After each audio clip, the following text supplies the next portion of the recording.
What a lovely day!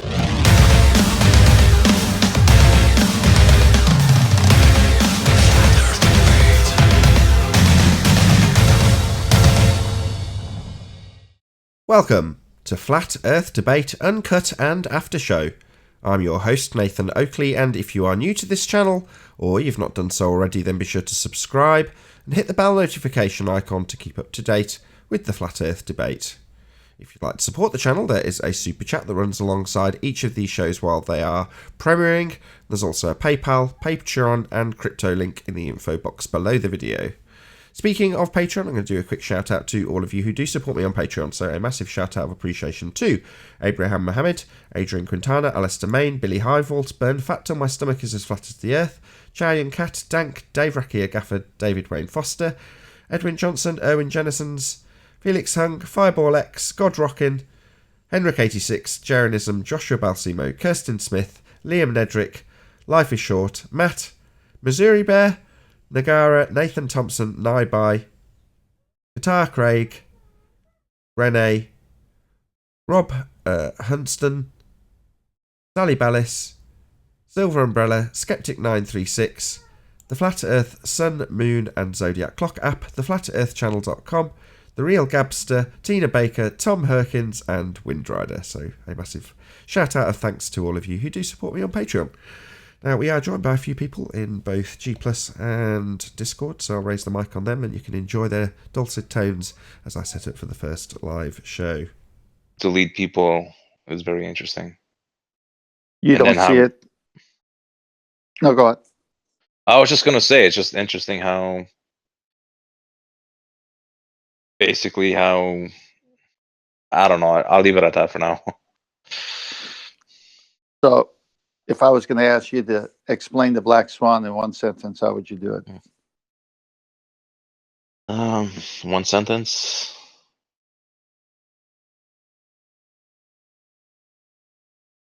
As a statement versus a question.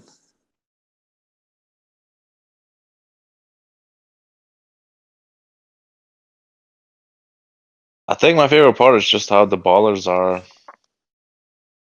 are basically holding two mutually exclusive positions with this argument. Yeah, I like that too. It's both physical and not actual. I love it. Yeah. You seem a bit stuffed up, Nathan. You feeling all right? Yeah, I'm alright, I'll live. I know that. But you're absolutely right, Righteous. It violates the law of non-contradiction when they describe a physical edge obscuring land in the distance that's not actually a location at all. It's an apparent horizon. Well, if it's apparent, it's not physical. But they say it's both. And it can't be both. It's just that simple.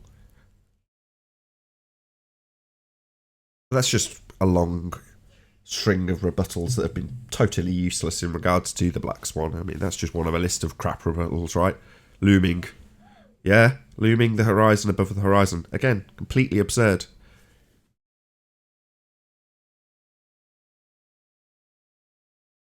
Yeah, that was epic yesterday with Rumpus. I really enjoyed it. But he outright lied. I mean, Owen called him on it and I called him on it on the show, but just to make the point a bit more clear, I went back to one of the old episodes that he said, go back to any of the debates in the Isle of Man. And I went back and found him saying exactly the words I said on yesterday's discussion. Things are moving in this citation with respect to the horizon. And I went back to when he's detailing the buildings by comparison to the picture of the Isle of Man. He's got lots of examples of buildings on the horizon, stretched at the horizon, etc., etc. It's like his explanation was to say that they're mirages as opposed to having a direct line of sight. And my question to him is, how can you tell whether or not you can actually see them if it would look identical either way? And he said, well, it's because of its position in relation to the horizon. Exactly as his Andrew Young citation was alluding, but he was then denying and saying, no, it means the horizon is also an object.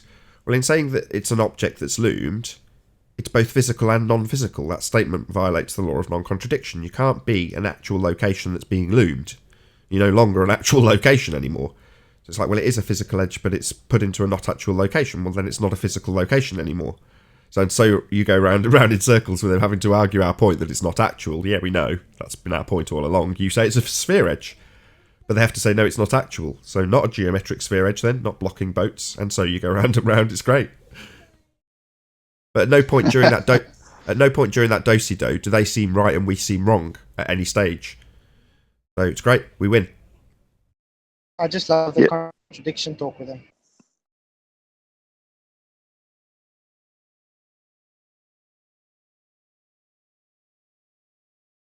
Well, in a roundabout way, they're forced to accept perspective now.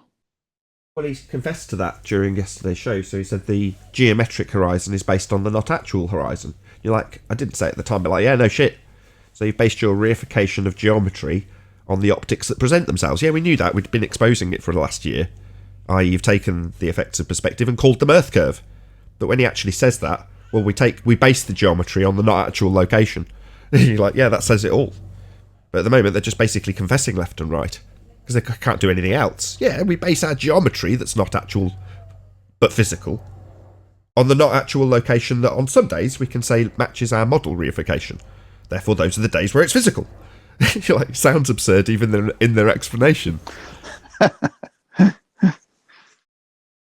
Well, the funny thing is they're all saying they've always said it was apparent, which is an outright lie. I mean, they've never agreed with that.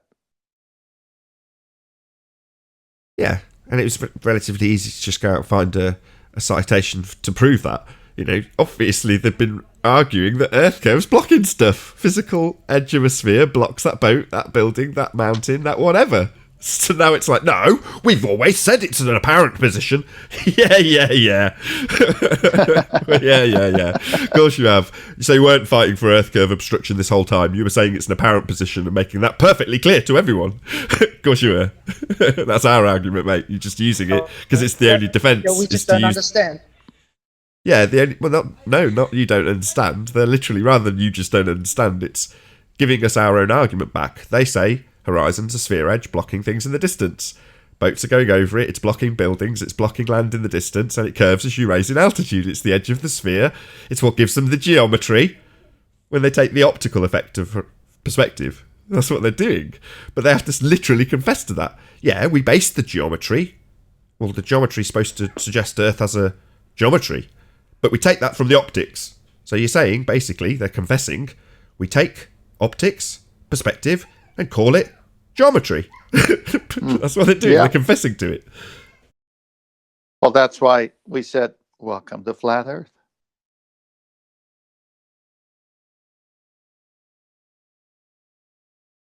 I mean, all the arguments in the past, not just Rumpus, but everyone else, and even on different channels, they're going to have to go back and change everything they ever said about the geometric horizon, making the boats disappear bottom up, and say, well, all along that's been perspective and apparent.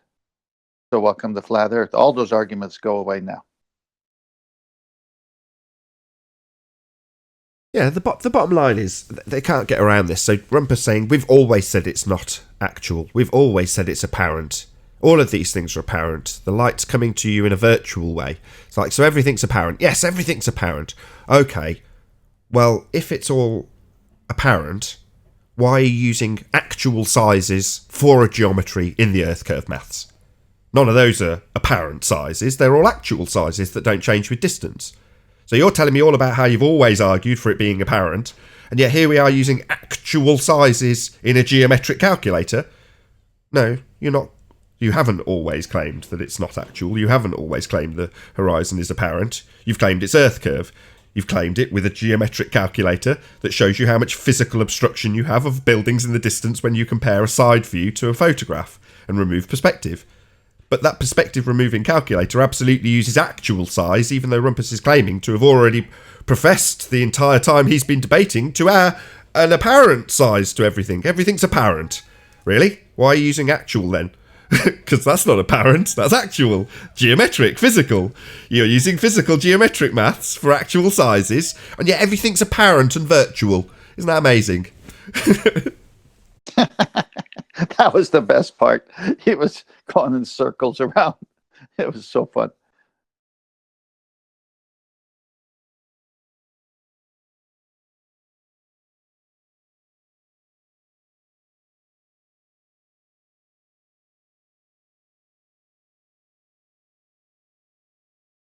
Yeah, I hope more and more people are picking up on it. There's certainly more commenters that are saying, yeah, I've started using this argument and it works with devastating effect every time.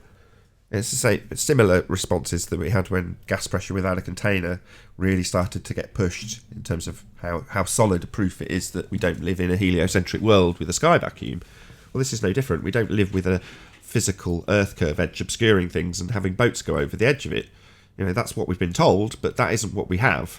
We have not actual locations that apparently they base their geometry on. So they're basing their physicality and actual geometric locations on not actual positions that move with the weather. This is what this all boils down to. But they say, but on a certain weather condition, it'll look just like our model that we reify. So therefore, the model's real. That's what they're basically arguing now. It's so weak. The globe argument is dead. It's weak as all hell now. You have to argue that, you've got your geometric, physical, from your not actual, to create a sphere model and reify it into existence. It's pathetic. It destroys all the other, how can I put it, their false claims. Well, if the Earth was flat, you should be able to see London from New York. It destroys everything because now they have to admit to angular resolution and things getting smaller with distance. And off the deck, it's going to start disappearing bottom up because of the angles being tight. And so all of those things that they argued with a geometric horizon are all no longer good because they have to say what they say now. Yeah. Basing the back calculation on the physicality and presupposing R is going to be completely unjustified and unworkable when, number one, R doesn't work. We've destroyed it with the black swan. And according to Rumpus, and undoubtedly others, they'll start the appreciation in the confession. Well, we're basing physicality on an optical effect. That's what they're doing. They've confessed to it. Mm-hmm. Rumpus is just the start. Maybe that he's got it quicker than others and realises that that's the only way out, is to confess that, no, we regard the horizon not as a sphere edge blocking things and pushing boats over it. No, we see that as a not actual location. And then we take that as an approximation, a very vague idea that we have this sphere. It's very general, but we get the physicality of that sphere from the optical effect of things getting too small to see.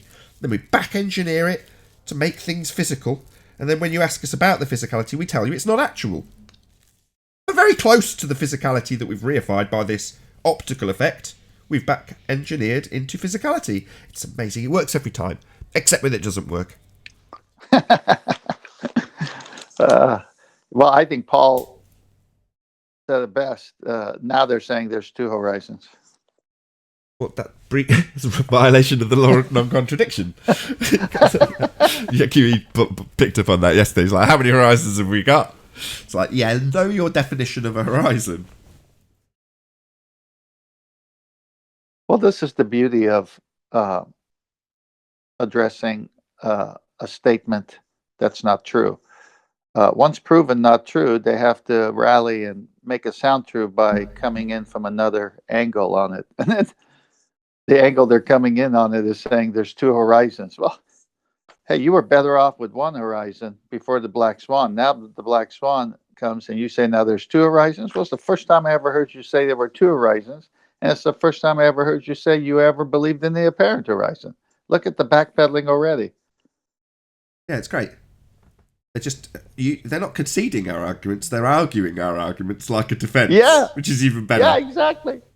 And you caught him on that, and that was awesome. And because instead of keeping it going, you said, "Welcome to flat Earth." Welcome to flat Earth. Yeah, chocolate stole my thunder, the bugger. He picked up on the right moment. Don't get me wrong. I obviously knew that what was coming because I heard "well," and I was like, "No, you go ahead, QE." And it was actually chocolate. It was like, "No, I just wanted to, say welcome to flat Earth." And it's like, yeah, you took the words out of my mouth. I was just about to say that because there is a certain point where they say, "No, it's not actual. It's not actual. It's not actual." All right, so it's an apparent horizon. You're arguing for an apparent... Yes, definitely. I always have. So not geometric then. Boom! That's the end of their argument. So you're not arguing for a physical sphere edge then? Isn't that your whole religion? Isn't that why you're here, to argue we have a sphere edge? An Earth that's curved? No, not actual, according to you now. Okay, that's cool. That's our argument. We agree. Welcome to Flat Earth.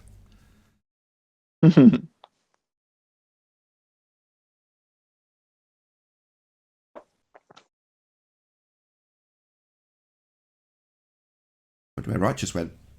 And Flatzoid. I don't know. It seems like Flatzoid and Righteous are on, then they're off, and they're back again. This has happened twice already.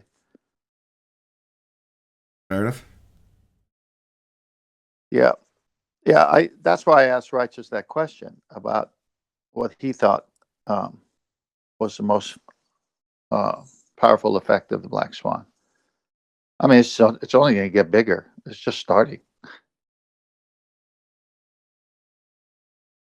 Yeah, like I say, it's going to take a time for the more stupid globeheads to actually realise the rock-solid nature of the argument. And at the moment, they'll just go to some farcical explanation, or misrepresentation of the analogy, which also makes me crack up.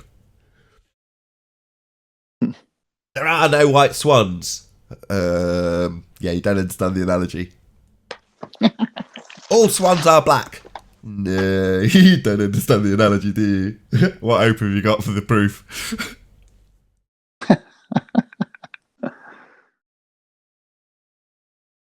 Oh, yeah. I enjoy the quick. I don't like the begging the question, arguing in the fallacy for minutes on end to hours. It's just draining. I like it when you ask them, what do you mean by that? And you allow them to give a concise statement, as long as they're not taking forever to do that. And then you just come in and say, well, that can't be because of this. And then you hold them there, because if you don't, you can go back to begging the question.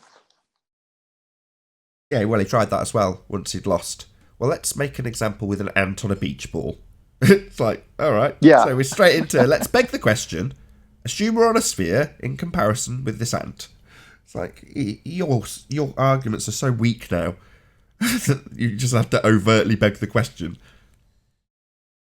Yeah. Let's pretend that we're on a sphere to begin with. Don't ask me to prove it, but let's just pretend. Man, it must take a lot of faith to believe in this ball. Well, it does now, because Yeah. they realize that's all it's been. It's faith. I mean, if everyone around you, from the school system to your parents to pictures and movies, are confirming the sphere with visuals and false science, all of a sudden people say, wait a minute, it's all been a lie. It can't work because of this, and it can't work because of that. There's that major cognitive dissonance. And I think I heard somewhere, I don't know what show it was, how long did it take you to become flat Earth from the moment you saw evidence? Well, it didn't take me. I mean, it was right there. I didn't have any cognitive dissonance. It's gone beyond cognitive dissonance. It's now into cognitive pain. I mean, literally, I've seen videographers responding to this Black Swan argument in what can only be described visually as pain. Yeah.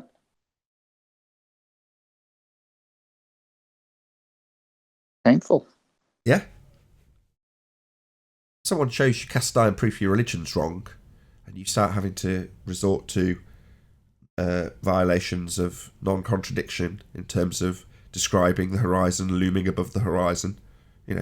As you're saying those things, you'll know mentally they make no sense, even though you're saying them, because you're still flailing.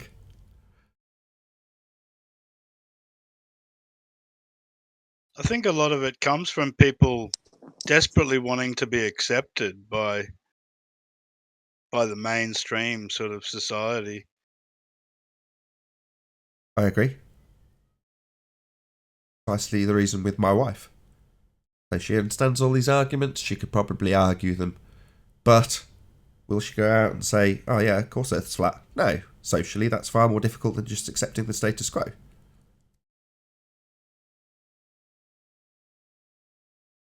But fighting for the status quo is what we deal with. We're not dealing with those people. Normies, even if they come across this subject in a cursory way, they're not necessarily going to go around shouting about it. They may very well subdue it, but that's not what we deal with. We deal with zealots. Yeah.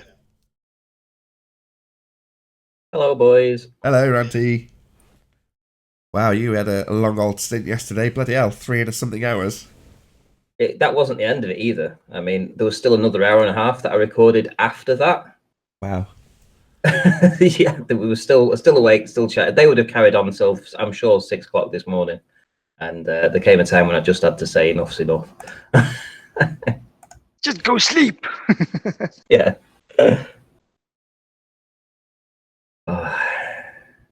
So I didn't get a chance to actually listen to your video, Nathan, that you put out last night, your premiere. You'd probably already heard the majority of it, because the only new bit, which isn't new, was from 2017, with Rumpus describing how you know a building's looming because of its position with respect to the horizon. Next one. So, yeah, of course he's always claimed that it's looming. The horizon's looming above the horizon. That's what he's always claimed. Except when he was arguing that it was obscuring something. Or that you know a building's looming. Because then you know it's looming because it's not in the right position with regards to the horizon. Precisely what he cited yesterday. So the whole argument, I'm pointing out that his citation or reference from Andrew Young was saying objects move with respect to the horizon. His argument, no, the horizon is physical, it's an object. And moves with respect to the horizon also. The horizon.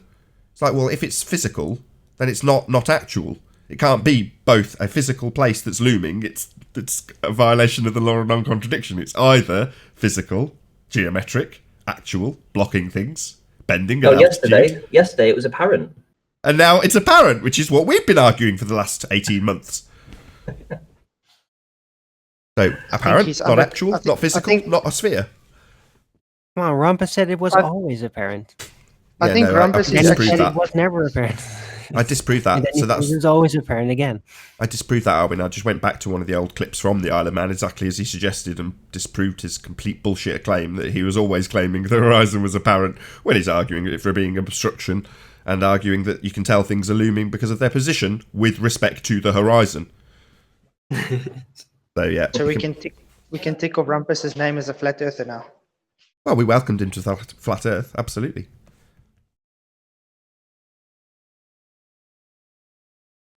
Oh, what a day! What a lovely day!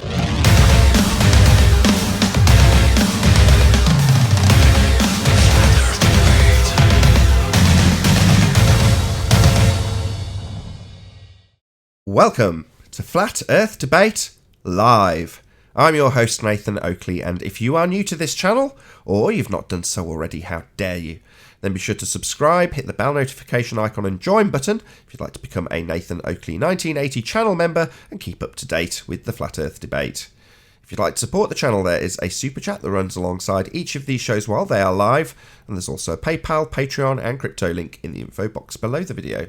Most importantly, if you'd like to join the discussion, simply mute the page you are currently watching, then click the link in the info box below this video to join the panel and express your views on the nature of Earth. If you do join, please don't swear. If you do, you'll be ejected, and if you are, please don't try to rejoin the stream using sock accounts. You'll be warmly welcome back on the next stream. Please also share the show on social media. Sharing the show obviously increases the live audience, but this in turn increases the chances of a more diverse panel, so please share the show on Facebook and Twitter. And one last time, if you're new to the channel or you've not done so already, then be sure to subscribe, hit the bell notification icon and join button to keep up to date with the Flat Earth debate. Now we are joined by Flatzoid, Ranty Flat Earth, 10th Man, Righteous Force and Arwin in G+. Very good to have you all. Good afternoon. Thanks. Good afternoon. Good to be here. Hello, hello. We're also joined by a whole bunch of people in Discord, so hello to everyone in the Discord server. Morning, guys. Good Morning. So, same as yesterday, we started off with one of the housekeeping questions. I'm going to have to sneeze. Bear with me a second. Oh dear. Hopefully I won't. So we're going to cover Earth curvature now, which is the second. What? Hang on, wait a minute. We're going to cover what? What Earth curvature? What are you talking about? Excuse me, I missed the mute button as well. Sorry. Covering Earth curvature. So What's that, Nathan? Well, precisely. The evidence that would be required to demonstrate that the Earth has a curve to it. So, Yeah, but you just said we're covering it as if it's real. Yeah, we're covering the claim. So we're covering the housekeeping question. So the housekeeping question is any signs of Earth curvature. And it used to be the opening question because it's the most significant until we have a specific reified Earth curve edge to argue about, which was yesterday. So today we're talking about the claims we get of Earth curvature, what they are, how they relate to the actual ground we're standing on, and why it's such a good housekeeping question. Well, the picture on screen right now is that waterline, is that the curvature? Is the rest looming up behind it? The horizon looming up behind that water geometrical edge horizon that it is presumed to be? Or it used to be? No, or it's not. Is it something else? I can make it very clear. Is it an optical effect? Well, it is an optical effect. It's a picture, but to assert this is Earth curve, you'd have to turn it 90 degrees and remove all aspects of perspective, show the side of your own head, and then show the geometric Earth curve obstruction that they claim is the horizon. So you've got to replace all of the actual optical effects of this picture and replace them with geometric effects of an Earth curve to substitute the effects of optics and perspective. Right. Because I'm pretty sure that if this camera would be going upward in a perfect vector upwards, just in a straight line, then that optical cutoff after which the mirror effect starts happening, clearly, to those who have any critical thought, that would start migrating into the distance as the camera would be going up, and then it would be revealed that it is actually literally there, that the island is there, that it is being reflected actually, and it's not all a looming thing. Or to put it another way, the island is not a fish. Right. Yeah, it does look like a fish a bit. It's funny. Aaron, would you say looming is a mirage? What? Looming, is it a mirage? Looming and miraging is different. But one thing I want to just cover specifically about this, because we're on topic with the optics of this image. Just coincidence, it could have been any. They're all the same. Every single image will prove Earth is flat. Of this nature, before anyone gets pedantic with me. So, yesterday we had Rumpus coming on telling us that everything's apparent. There is no actual to any of it. It's all not actual. In other words, apparent locations of things in the distance.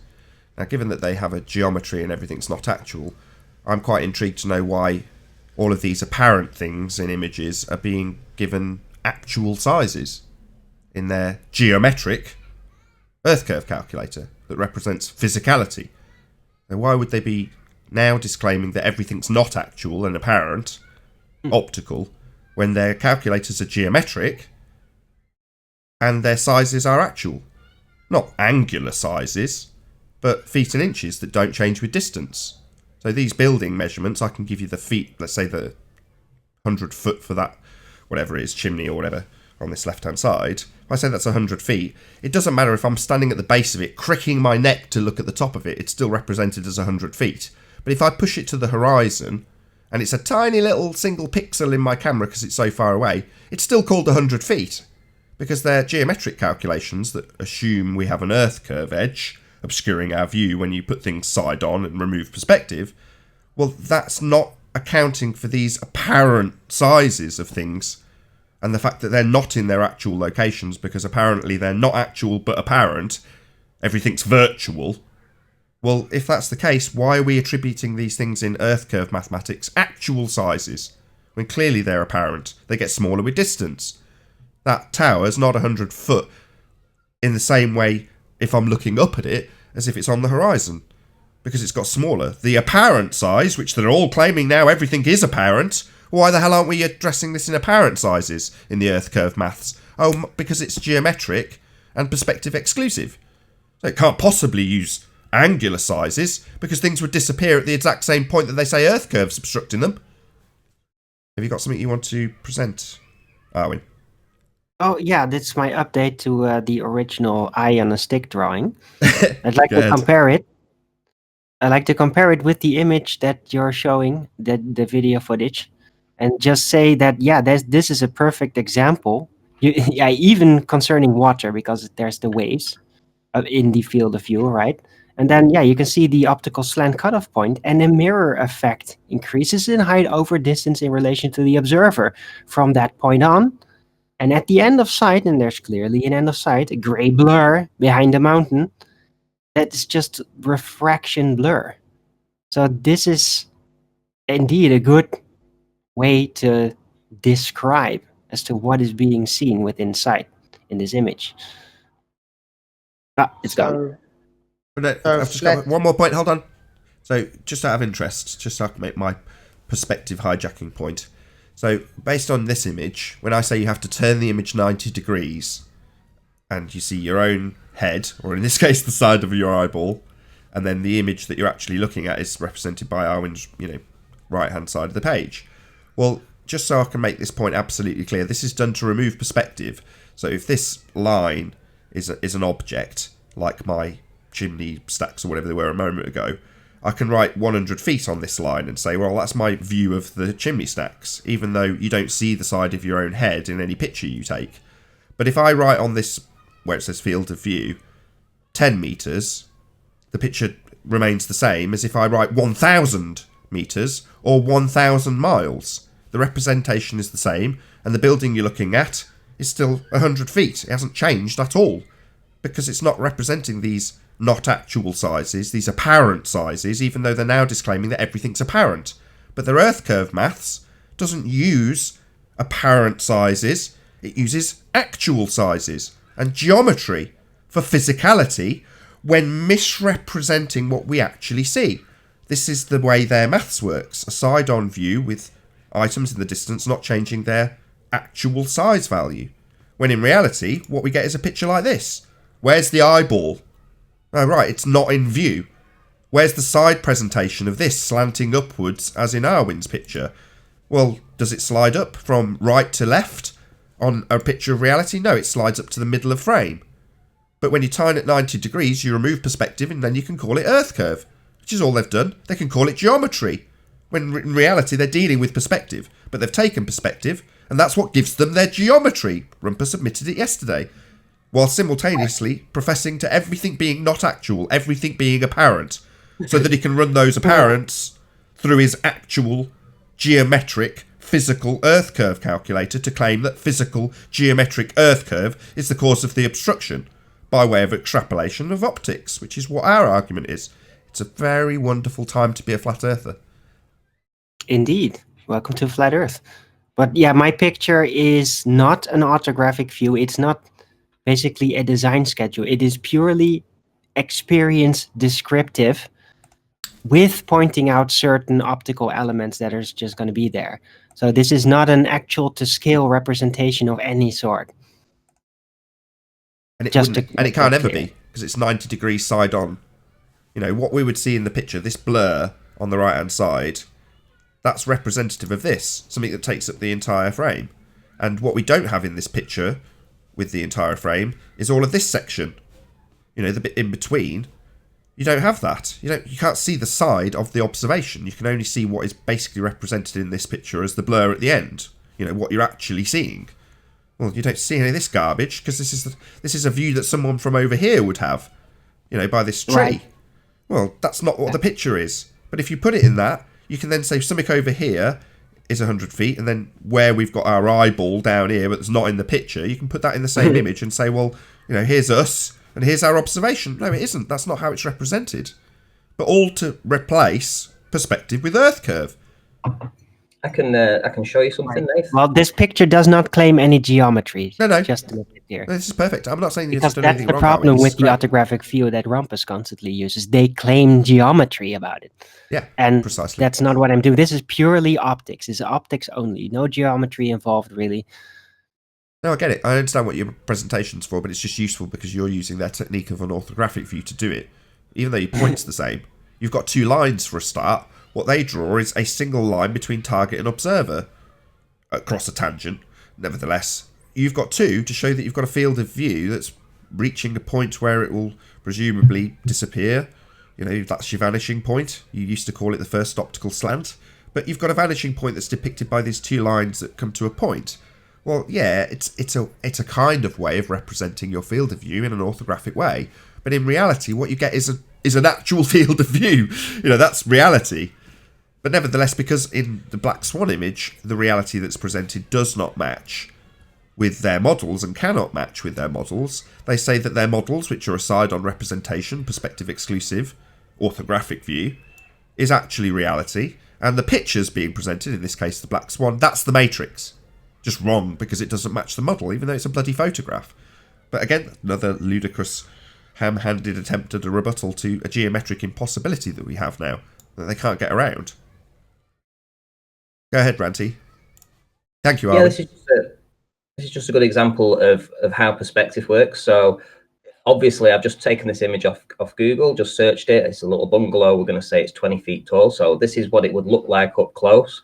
I have two other images here to the right, and they're just scaled down images using paint to reduce them by the actual size, just by a percentage. So let's have a look what happens when we reduce it by, I think it was 95%. Now you can already see that it's almost impossible to actually make out any kind of details on that. It is pretty much a smudge. And if we actually pull it over even more, and then we've scaled it down again, this is what the result happens. So there's only so many pixels to go around. There's a very big building to look at, and because there's so few pixels to go around, this is the result that you get. This is how the camera or whatever technology that you're using to try and interpret what you're seeing actually puts it on screen, and this is what it will show you. This is that bungalow, and it's just pixels. That's all it is. There's no detail in it. It's the same house as this, just scaled down. And eventually that will just disappear to nothing. There's a word for it. It's called resolution. And when we describe things going into the distance, they are reducing their angular resolution. You've got a smaller angle to them, and that's precisely what Ranty's demonstrating with this picture. The number of pixels represented on this right-hand side image is obviously far, far lower, in a similar vein as me describing you standing next to the towers, the chimney stacks, and having to crick your neck up. Well, you've got a very wide angle, very high resolution, it's right in front of you. Yeah, you push that to a very far distance, and suddenly it only represents a few pixels in your camera. The angular size has changed and reduced the resolution. Precisely what's demonstrated by Ranty here. Excellent demonstration, Ranty. Well done. No worries. Good morning, guys. Hey, Chocolate. What? I think that's pretty much good. That's a brief summary of why we have any evidence of Earth curve as a housekeeping question. Tomorrow we'll cover axial rotation. It only took 15 minutes. Yeah. Why not? Well, surely somebody must have some proof of curvature. Somebody in the Discord must have some proof of curvature.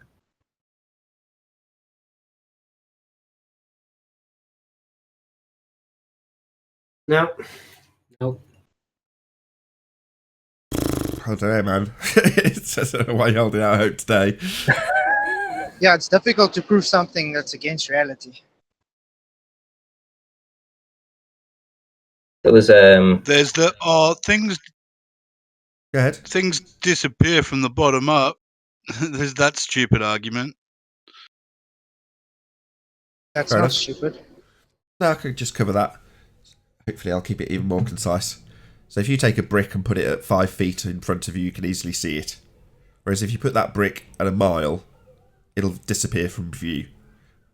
However, if you bring a telescope out, you could probably bring it back. Then you push the brick to about 8 miles and it disappears from view. Your telescope cannot resolve the brick, it's too small to see. Now if you then pile on top of that brick at 8 miles, another 25,000 bricks in the form of a skyscraper, or probably a lot more, a lot of bricks to make a skyscraper, you can then see the skyscraper in your telescope, but the resolution of the brick at the bottom isn't going to come back from view. It's still too small to see, the angle being formed by the deck you are looking over. So your angular resolution for the brick at the bottom of that skyscraper is too small, ergo you've lost the skyscraper from the bottom up due to angular resolution. But the rest of the skyscraper can still be seen. Ergo, bottom up disappearing. Whoever's rumpus in me, gee thanks. Sorry. Go ahead, I'm done. All right, sorry for doing that, but I wanted to add on I think it's also a bit of diffraction as well, because all that the angular resolution, yes, that's a factor, but yeah, with cameras that can zoom in very, very far, there's also the diffraction blurring from all of that light all moving parallel over the surface. And you can Diffraction. even basically Hold on one demonstrate sec. that Oh, in close they're one of the proximity. same So thing. it is indeed the angular resolution issue. It'll fall behind, as it were. But that's also because diffraction at an earlier point in view is blurring everything that's going past it. And that blur is what eventually covers it all up. But diffraction is interference. And when you're describing angular resolution, the angular resolution limit, also known as the vanishing point or diffraction limit. So yeah, the two are they're not one and the same, because you can have an angular resolution greater than the diffraction limit. So they're not the same thing. But when you reach an angle that's too small to see, you reach a point where you can no longer resolve the data. Well, that's where you get interference or diffraction. Same thing. So that's the diffraction limit. So you're right, Arwin, but they're intrinsically linked. Right, but one is purely bound really by the resolution, and the other is because of the interaction of the light over the surface in order to see what's beyond that. And that I think that specifically is what causes the apparent obstruction, the concealment, you're mixing two words the up. cutoff of the bottom. Specifically, No, you're mixing two words up. You're mixing up refraction and diffraction. No, I think refraction is blurring up in general. It's blurring over distance. That's what in the backdrop causes the blur, and nothing can be seen beyond a certain point because of the blurring. That's refraction. The diffraction is more interaction based. There is a refraction effect called sinking, where the object seems to appear below the horizon. I've got the definition on screen. It's the opposite of looming. So the object could be sinking behind the horizon because of refraction. Behind the horizon? Right, but it's always indeed behind the horizon. It's always going to be an effect based on that mirror effect beyond the horizon because of diffraction. And then how that mirror is oriented, that could have several effects, I think. It's like a warping mirror, basically, just like in a house of mirrors, Well, all I'll say is tune into Jarenism on Thursday, because I have a presentation specifically on this topic, and it's going to be all new information. Better plug. Bit of a plug there, yeah. Better plug, please. Oh, a better plug. I'm going to do the best presentation I've ever done in the past 2 years, and I'm going to put it on Jarenism on Thursday, and it's going to be ace. That'd be Thursday the 30th of January 2020 on the Jarenism channel. At what time? I believe it's either 8 or 10 o'clock UK time.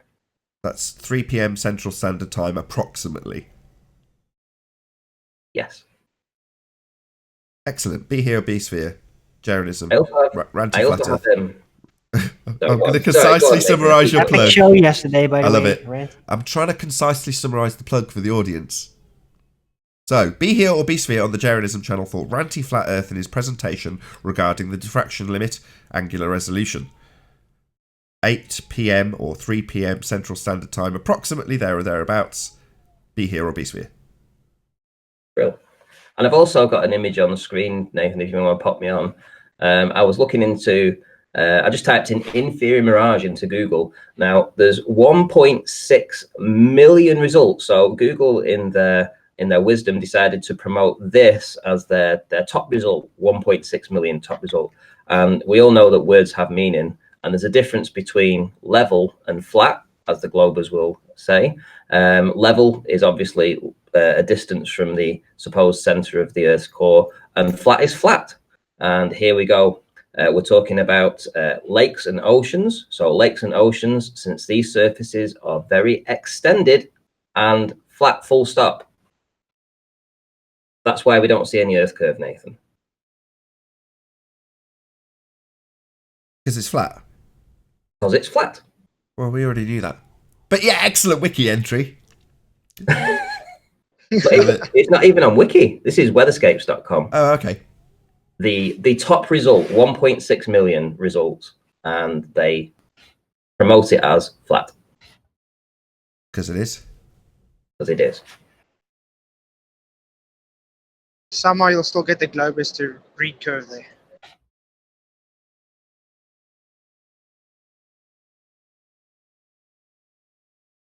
So what was your show about last night, Nathan, with the Rumpus, the 15-minute one you popped out? Rumpus is starting to argue our argument. So in days gone by, years gone by, or in the case of that video, 2017, Rumpus would be arguing that you know an item in the distance is looming because of its position with respect to the horizon. So that would be the item looming and your understanding that it's looming based on its position with respect to the horizon. Those were Rumpus's words.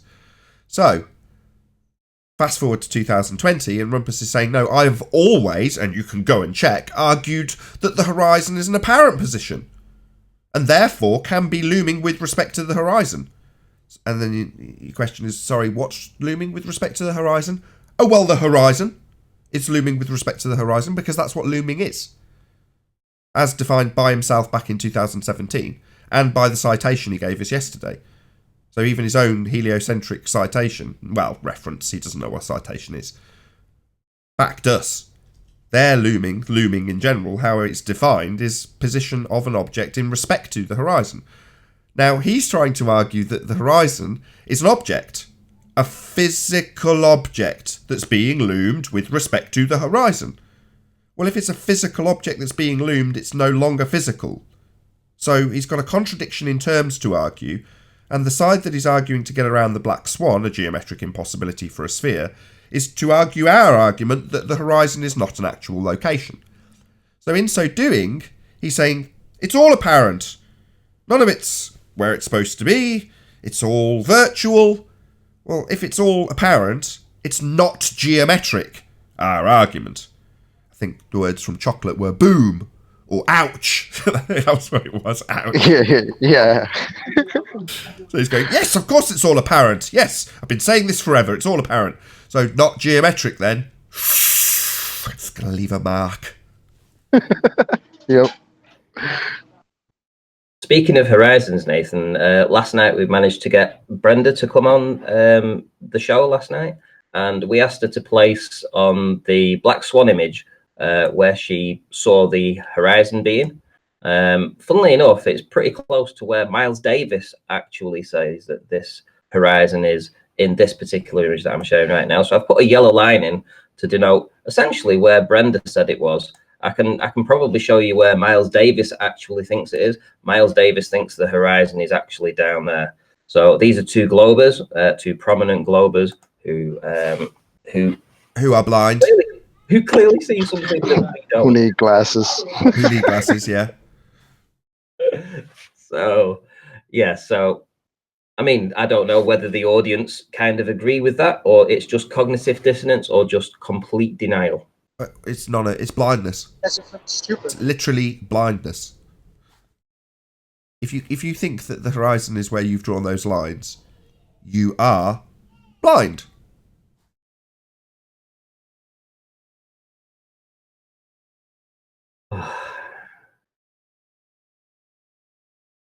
I drew them in to where they have placed the horizons. So the good thing about what Tony did, though, because Tony then said, well, if this is the horizon here, or this is the horizon here, what about this platform? Why is that platform not on the horizon? Why is that platform floating above the horizon? But it isn't floating above the horizon. Yes, I know. But his point was that if they are the horizons that those lines were drawn into, then how can you have this building in the background floating up here and not sitting on the horizon like you always see with every other image in the world? Love it. As soon as he said that, I was like, that is an excellent point. Yeah. Because that, you just can't have that. Yeah, this is a geometric impossibility for a sphere. End of sphere. You don't live on a sphere with geometric edges for boats to go over and be obscured from bottom up, block buildings, or curve when you raise in altitude. That's not what we have. That's not what the horizon is. And just to repeat the words from that citation that I just brought up, well, that quote, which was that oceans and lakes are flat. And here's the proof. Cut to my picture that you gave me of a giant mountainscape. There we go. Flat as a pank. Oh, I mean, yeah. Excellent presentation, Ranty.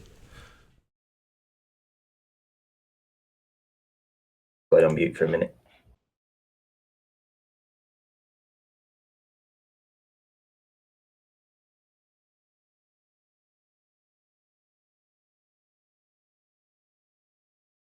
There's a bit of doxing going on your show, Ranty. What was that all about? Oh, I'll wait 30 seconds for him to get on mute and then run away from the mic, because that's what people do to me. I said I'm going on mute for a minute. I know. You asked me a question. I know. So I do in the pre-show. I go, I'm going on mute. I'm going to have to go and do something in the kitchen. Make it really clear that I'm not going to be in front of the mic. I'll wait 10 seconds and then I'll hear, oh, by the way, Nathan, blah, blah, blah, blah, blah. Yeah, I'm feeling pretty lightheaded, actually. I need to go and eat, because this is the third day without eating. It's bad. Burning the candle at both ends, eh? No. It's catching what the missus had. She had some sickness bug that was going around, and I managed to get it off her. And yeah, so I definitely need to eat something, though. I don't know what's wrong with you. You should live life like me. I'm healthy as an ox. Yeah, you sound it, Dave. Well, the missus, because she works with children as well, she's always in contact with, sniffles and colds and all kinds of stuff, bugs. So she always brings them home. Yep, I can relate.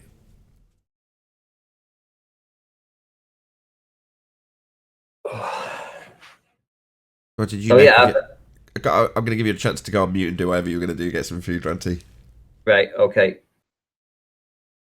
Like, what did you make of yesterday, Chocolate? Yesterday's show here. Yeah. It was freaking beautiful to listen to Rumpus dance and bob and weave all day, not knowing whether or not he's got a physical horizon or an apparent one. Apparently, he's been arguing for an apparent one all these years, which is pretty funny to me. I always thought it was physical that he was arguing for, but I don't know. It's pretty detrimental when your entire argument changes in a heartbeat, basically. This Black Swan has done a number on them.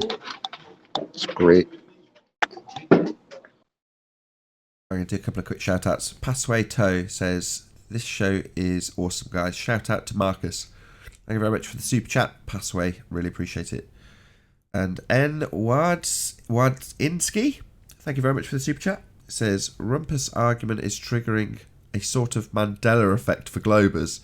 Yeah, the only difference, thank you very much for the super chat, and I know exactly what you're saying. Like, the timelines have changed and suddenly they've been arguing for a not actual horizon this whole time.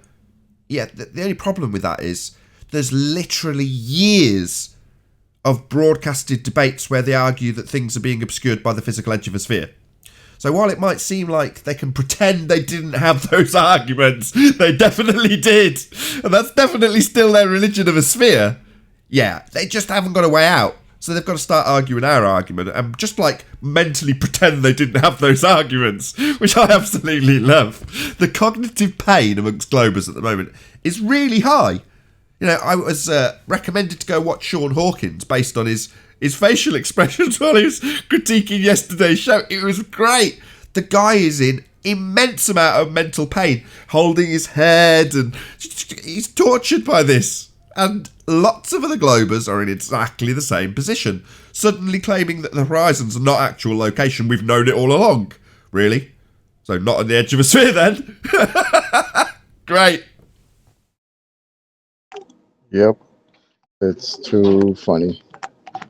Spent all day laughing. I watched the shows twice, and then the third time again with the little extra that you put with Rumpus back in the day, arguing for that, and then flipping back to 2020, and oh, look how the argument has changed. Look at that.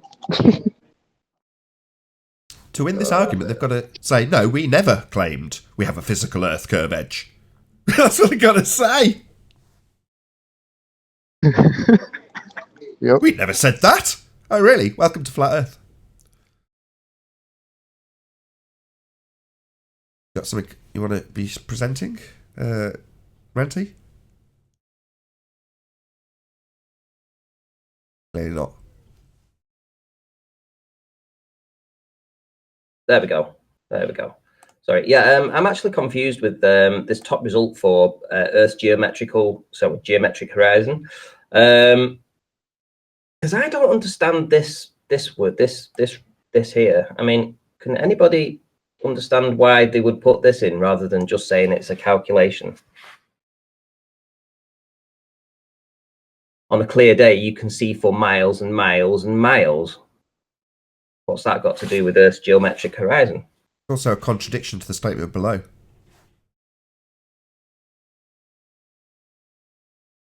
But then They would say because of miles and refraction, miles. you can see for miles and miles and miles. They literally mean 3 miles, because quite specifically down below it says a little more than 3 miles. 5k. Well, is that what they mean by miles and miles and miles?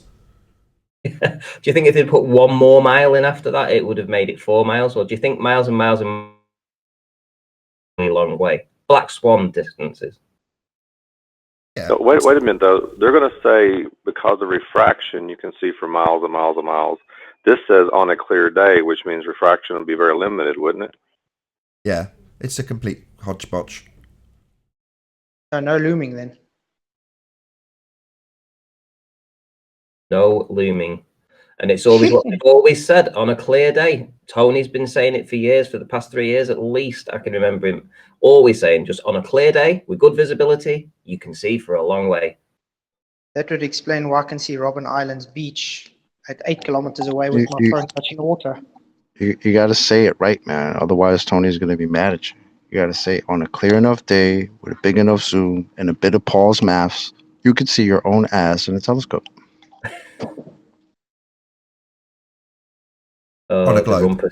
On a globe. We have a nice clear day. They claim that we've got super looming hyena refraction and that everything's bending. And then when you ask them how that's going to be applied, it's only when using their reified maths and a begging the question R value that they'll bend the light around their model at a rate whatever they see conducive with the image. In this instance, they've got a massive problem because the image has a horizon in a place where it physically cannot be. Ergo, every single argument to date that's been, yeah, of course the bottom of the Isle of Man's blocked by Earth curve. Yeah, we're seeing... How much of the beach are we seeing? Well, why are they asking us how much of the beach we're seeing? Well, because they've argued that Earth curve's getting in the way. And they've attributed geometric values to how much of it. And then they're all going to ignore that and pretend it like it hasn't happened. It's not a Mandela effect. We've got video records of them doing it. So it's a total embarrassment for the Globe and the Globe arguers. Because they've got endless reams of claims that we've got geometric Earth curve obstruction. Endless reams of them. For them to now to come along and say, yeah, we've been saying it's apparent the whole time. No, you've been saying it's Earth curve this whole time. Do you think if they change this terminology, I mean, it sounds like you're listening to a child say this. This is supposedly from livescience.com and it's on the top results on Earth's geometric horizon in Google. Why would they term it miles and miles and miles? Is that the same as sort of like saying greater than infinite over 6R refraction? Subtle way of probably dropping that in there so that you don't think twice about it, even though they're telling you, if they said you shouldn't see any more than 3 miles because there should be a physical obstruction of a physical Earth curve in the way, then it wouldn't sound as much as good as saying you can see for miles when pointing out that you shouldn't see a little more than 3 miles as a 6-foot person. You're not going to disclaim the worst and most weak part of your argument. You're just going to drop subtly in out. Yeah, but you can see for miles and miles and miles. 3 of them specifically underneath.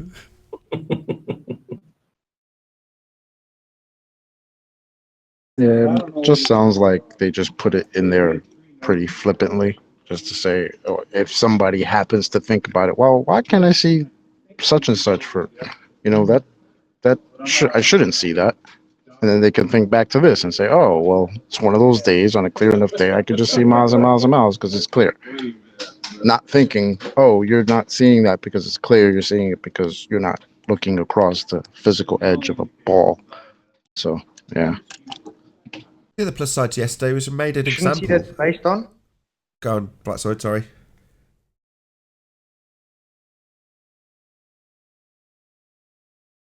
So Go on, Black Sword. chocolate, you see.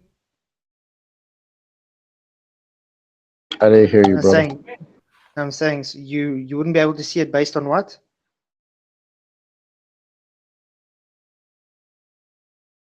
I didn't hear you. I'm sorry, man. I'm saying you shouldn't be able to see it based on what? You should not Based be on- able to see it based on what? Should not be able to see what? Some object miles and miles and miles away? Based on you living on a ball? Well, that's why they're telling you that in that little thing that Ranty just read, so that you can just think about it. Oh, I'm just seeing it because it's clear. That's why I can see miles and miles and miles. I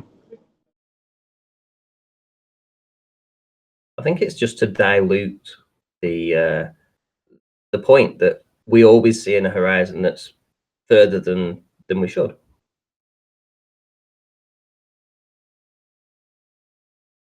But don't think about it too hard, because it's just a very nice, clear day.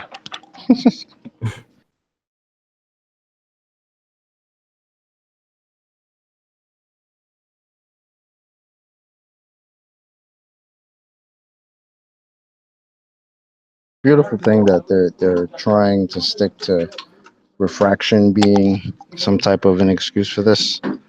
Like Unorthodox yesterday was trying to tell us how it's refraction in the after show, but when I asked her, well, what kind of refraction are we talking about? Oh, I'm not a refraction expert. Oh, okay. Back then, I guess that did nothing. I think we should get Sean Hawkins to join. Because Nathan watches him. I think it's only fair that he plugs him. Nathan's always talking about him. I think Sean should repay him by coming on and talking to us. Isn't it amazing? We know the Globus model better than they do. Never Yeah, happened, Globus mate. and Discord. We never went.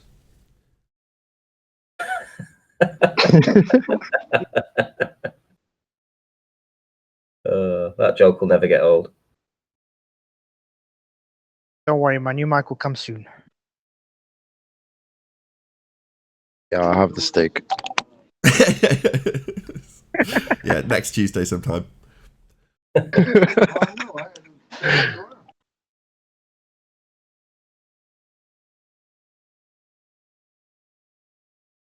I was going to say, what Rumpus did yesterday was lay down a precedent. So, if you want to come here and say, oh yeah, I've got an explanation for the Black Swan, the horizon's looming above the horizon, and we have a not actual edge that we've always claimed. Bear in mind that if you've ever been on the show before, it's very easy to just go and dig out when you argued for it being a physical edge. So, yeah, just bear that in mind if you want to come and say, oh, of course, we've always claimed it's a not actual location. Of course the horizon's apparent. Alright, not geometric then, not an earth curve edge then, not blocking boats then, not blocking buildings then, not bending at altitude, not an edge of a sphere. Not a sphere. Yeah, Just like we argue. All those shows aren't going to they're not going to age well for these guys. Can you mute your watch page, Sure. 10th man? Hang on, I want to revisit that. Read what? I want to revisit this quotation here about the horizon. Am I dropping acid or something? Didn't you do this twice already? No. It's the terminology. It's like we're talking about the horizon, and then they talk about just on a clear day you can see for miles and miles and miles. What's that got to do with the horizon? Why are they talking about how far you can see? Just a statement of fact in amongst the bullshit. You've got to always pepper bullshit with a little bit of truth.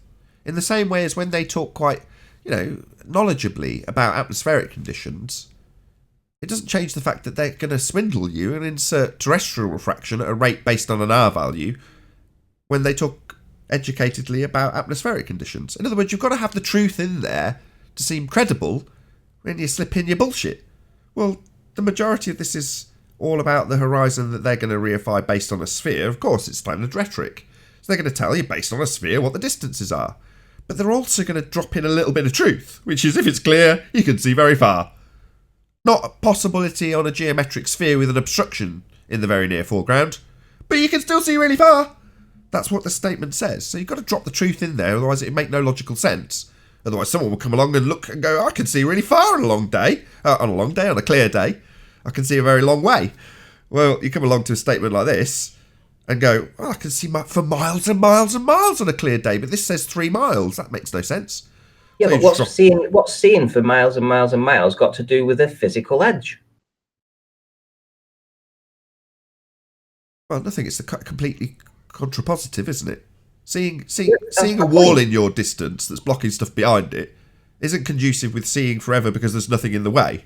The two are totally, polar opposite ends of the extreme. One's stopping you seeing a long way, as in you can only see to the horizon, which is the edge of a sphere at 3 miles, and beyond that, stuff's behind it, right? Obviously, sphere Earth, right? Yeah, but you can see for miles and miles and miles.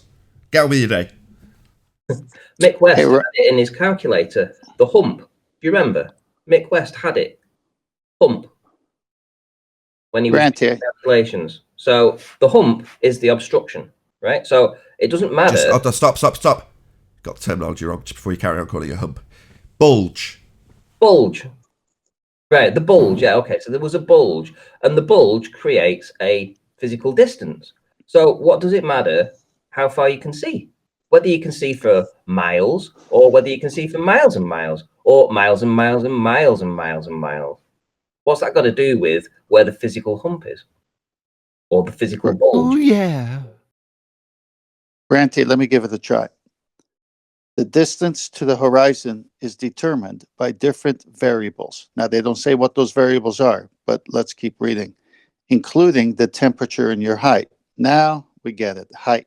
So at a 1 foot observer height, the horizon could not be further than 1.22 miles. So they have height and temperature affecting your horizon. So the real horizon at a 1.22 at a 1 foot observer height could be no further than 1.22 miles.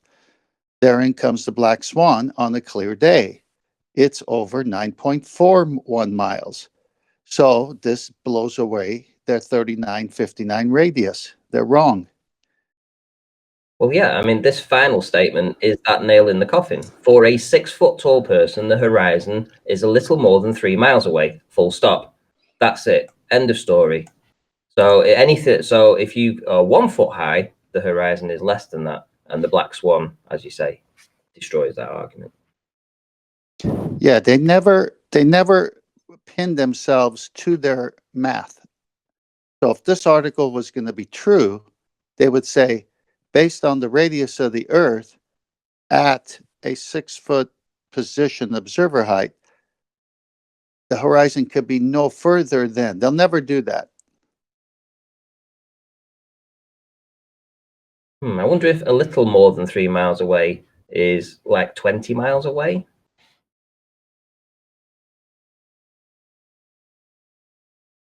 Is that what they mean by a little more than? Because that's what the black swan shows. Well, this is not for people who saw the black swan or went through the arguments the last week or so. This is for people who just read and accept. Oh, I'm just seeing more because it's a clearer day. What we're doing is we're pinning them to their radius. If the Earth has a radius of 3959 at a 1 foot observer height, the horizon could be no further. That's the argument. Has nothing to do with anything else. So this is why it's such a strong argument. We're using their globe dimensions.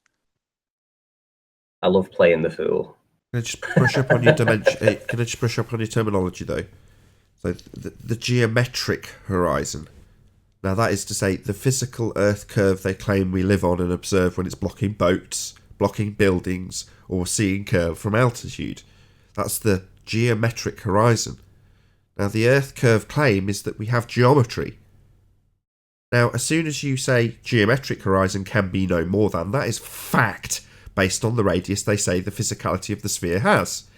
Now the moment they say, well no, we don't have a geometric horizon, it's not actual, we've won. You must have it be geometric if you're going to claim we have geometry. So their confession or their disclaimer that no, we've always argued it's not actual, well then you're arguing it's not the geometry of your sphere anymore. We win both ways. Or you could do like Rumpus did yesterday and say, oh, the apparent horizon is based on the geometric horizon. It's a violation of the law of non-contradiction. If you are not actual, you're not based on actual. Then you had Knucklehead Brenda say that there were two horizons in the Black Swan photo, the geometric horizon and the apparent horizon. People not What? You can have comprehending both? English. How? Yep. There's two horizons in that photo. What's a horizon? Yeah, she said the horizons were in front of the oil rigs. What's a horizon? Clearly. What's a horizon? Geometric or otherwise? Anybody? What is a horizon? The apparent position where the sky meets the appears to ground. meet the ground. No. So the apparent position where the sky meets the ground. Is anybody around with the Black Swan image so I can pop it up, please? You, Ranty. Okay, 1 second. Subscribe to I'll Ranty put it in Flat Master Earth. B. Subscribe to Ranty Flat Earth. I'll put it in Master B. You can also pull up the message I just sent in Master B after the Black Swan photo before we close out. Will do. Thank you, Ranty. You got your lines on it. Oh well. Not for much longer. Perfect. QE, can you just give me the definition of horizon again, please? Yeah, it's a place where the sky appears to meet the ground. And anybody on the panel at all, how many points are there where the sky appears to meet the ground in this position, in this picture? I know. One.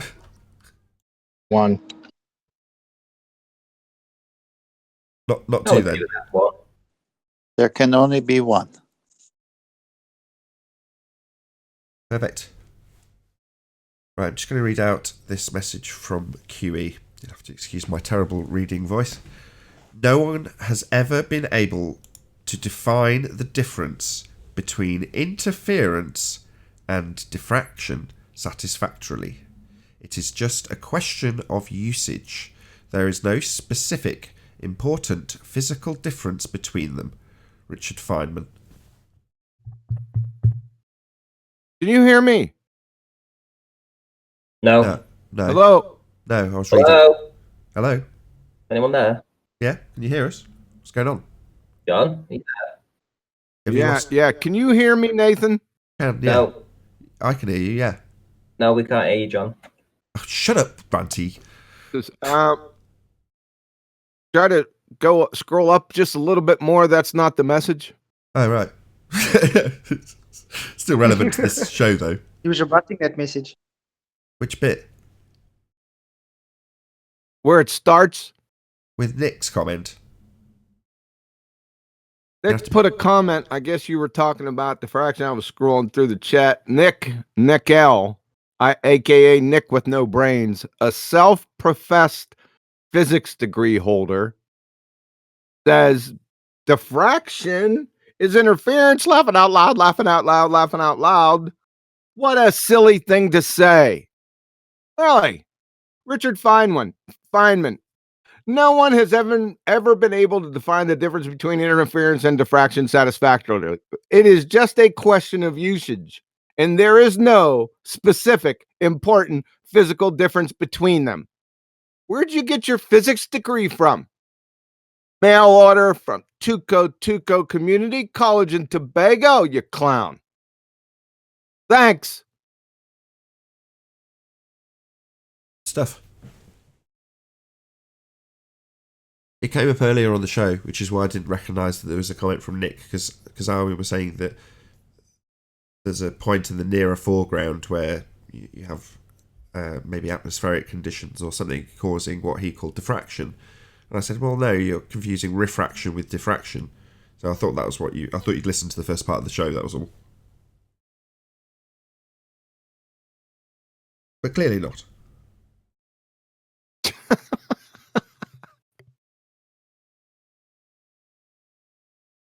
Well, they're going to say there's the refracted horizon due to miraging, and then there's the geometric horizon.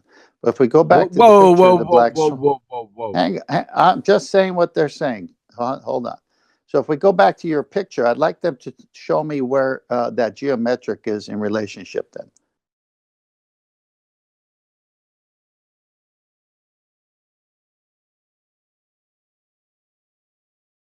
It's just somewhere up there in the front because reasons.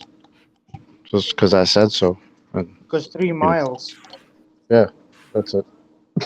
Okay, so Unicorn Laser Eyes, she asked me to speak to you, Nathan, about this quote from Sean Hawkins, who says, the optical horizon is obstructing the bottom of the far oil platform, and the apparent horizon is meeting the sky behind the oil platform.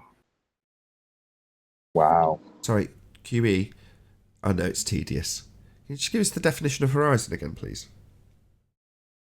Yes. It's the location. You broke up.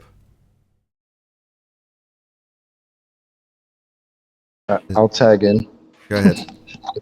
Go ahead, Chocolate. The apparent position where the sky meets the ground. Perfect. So, can we get the Black Swan image up again? Oh, I've got it for myself, actually. I'll just do it. So you all know what the image is, although you can't see it in the Hangout. So, how many positions are there where the sky appears to meet the ground in the Black Swan? Well, according to Sean, there's 2. Two positions where the sky appears to meet the ground. He's blind. He's one of those people we discussed earlier. Blind!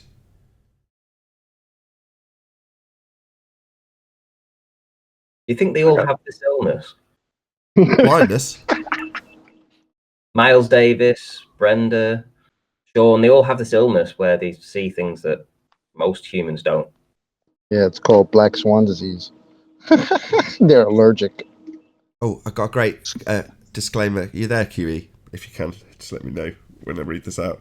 So I got a comment from Nick. At Nathan Oakley.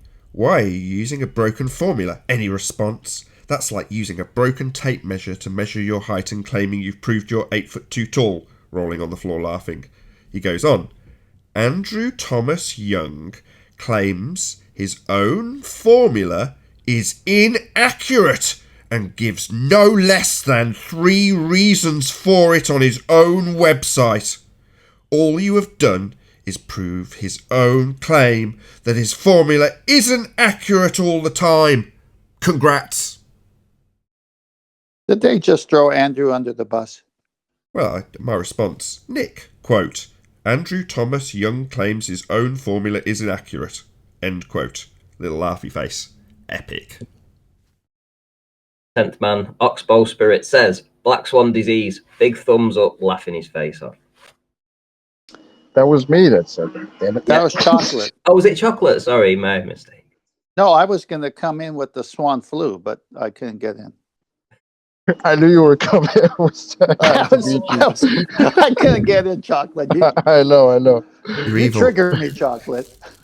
Everyone's now trying to get in on the I got a puns. shameless plug before you. Hold on a second. I got a shameless plug before you close out. Nick, you just been exposed as a pretender clown. I must have drug you around by your short hairs for the past 2 years. You little stalker, you crayon muncher. So Andrew Thomas Young says his formula doesn't work. Really? It's just simple geometry. You doofus. We don't need Andrew Thomas Young. And shameless plug today, Tuesday, 1 p.m. U.S. Central, 7 p.m. UK on the Quantum Eraser channel. we'll go over the Black Swan briefly, but it's the travesty presentation, you know, the plain truth, Mr. Allegory of the Bible. Yeah, we're going to do that again, make it a little quicker. So be here or be sphere, Quantum Eraser channel. Out. That's 7 p.m. UK, 2 p.m. Central Standard Time tonight, Quantum Eraser channel. And with that, I'll say if you are watching this on the Nathan Oakley premiering stream, then stay tuned as there will be an after show to follow. Unfortunately, if you're watching this live on the Nathan Oakley 1980 channel, this is where we bid you farewell. A huge, massive, enormous thank you to both today's Discord and G+ panels for making this live show possible. Stay tuned if you're watching on the premiering stream. I've been Nathan Oakley, and I'll see you all in the next video. Oh, what a day! What a lovely day!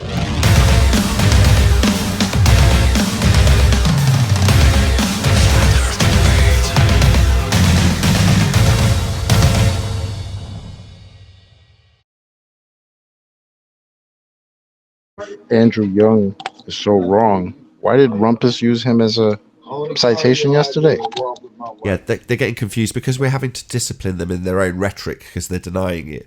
The fools from the audience think that they're our citations and that we're using them for our argument, when in reality we're saying, no, fundy globe head, this is your religion. Claiming you're using our argument now is just you denying your religion. Here, this is how your religion works. And then the person in the sidelines, like Nick, goes, your citation's flawed, he says it's wrong. No, we're educating you in your own religion so we can debunk it because you're currently denying it and giving us our own argument. So we have to first educate you in what the spheretic actually is and the geometry that it's all based on because you're currently denying it and telling us everything's not actual. Even though you use actual sizes in your calculators and geometry for things being physical. A sphere, the thing you think you live on. But apparently that's all being denied now, so we have to re-educate the people we're arguing with about their own bloody religion so we can debunk it. That doesn't make the things we're pulling out and putting in front of the screen our citations. It's their citations. The ones they don't want to go to when we challenge them, like Rumpus. Oh, give us the Andrew Young website then. Oh, no, I want to do it in my own order. All right, we'll get it for you then. Oh, it doesn't back your claim. Well, then the person in the audience says, you've gone and got an Andrew Young citation. Yeah, for you and your religion, mate. We're not citing it to back our point. We're debunking yours. Idiots.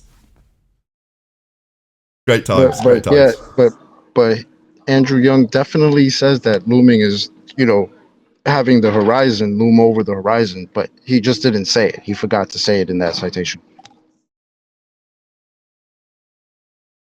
Just believe me, because I'm Rumpus. Right.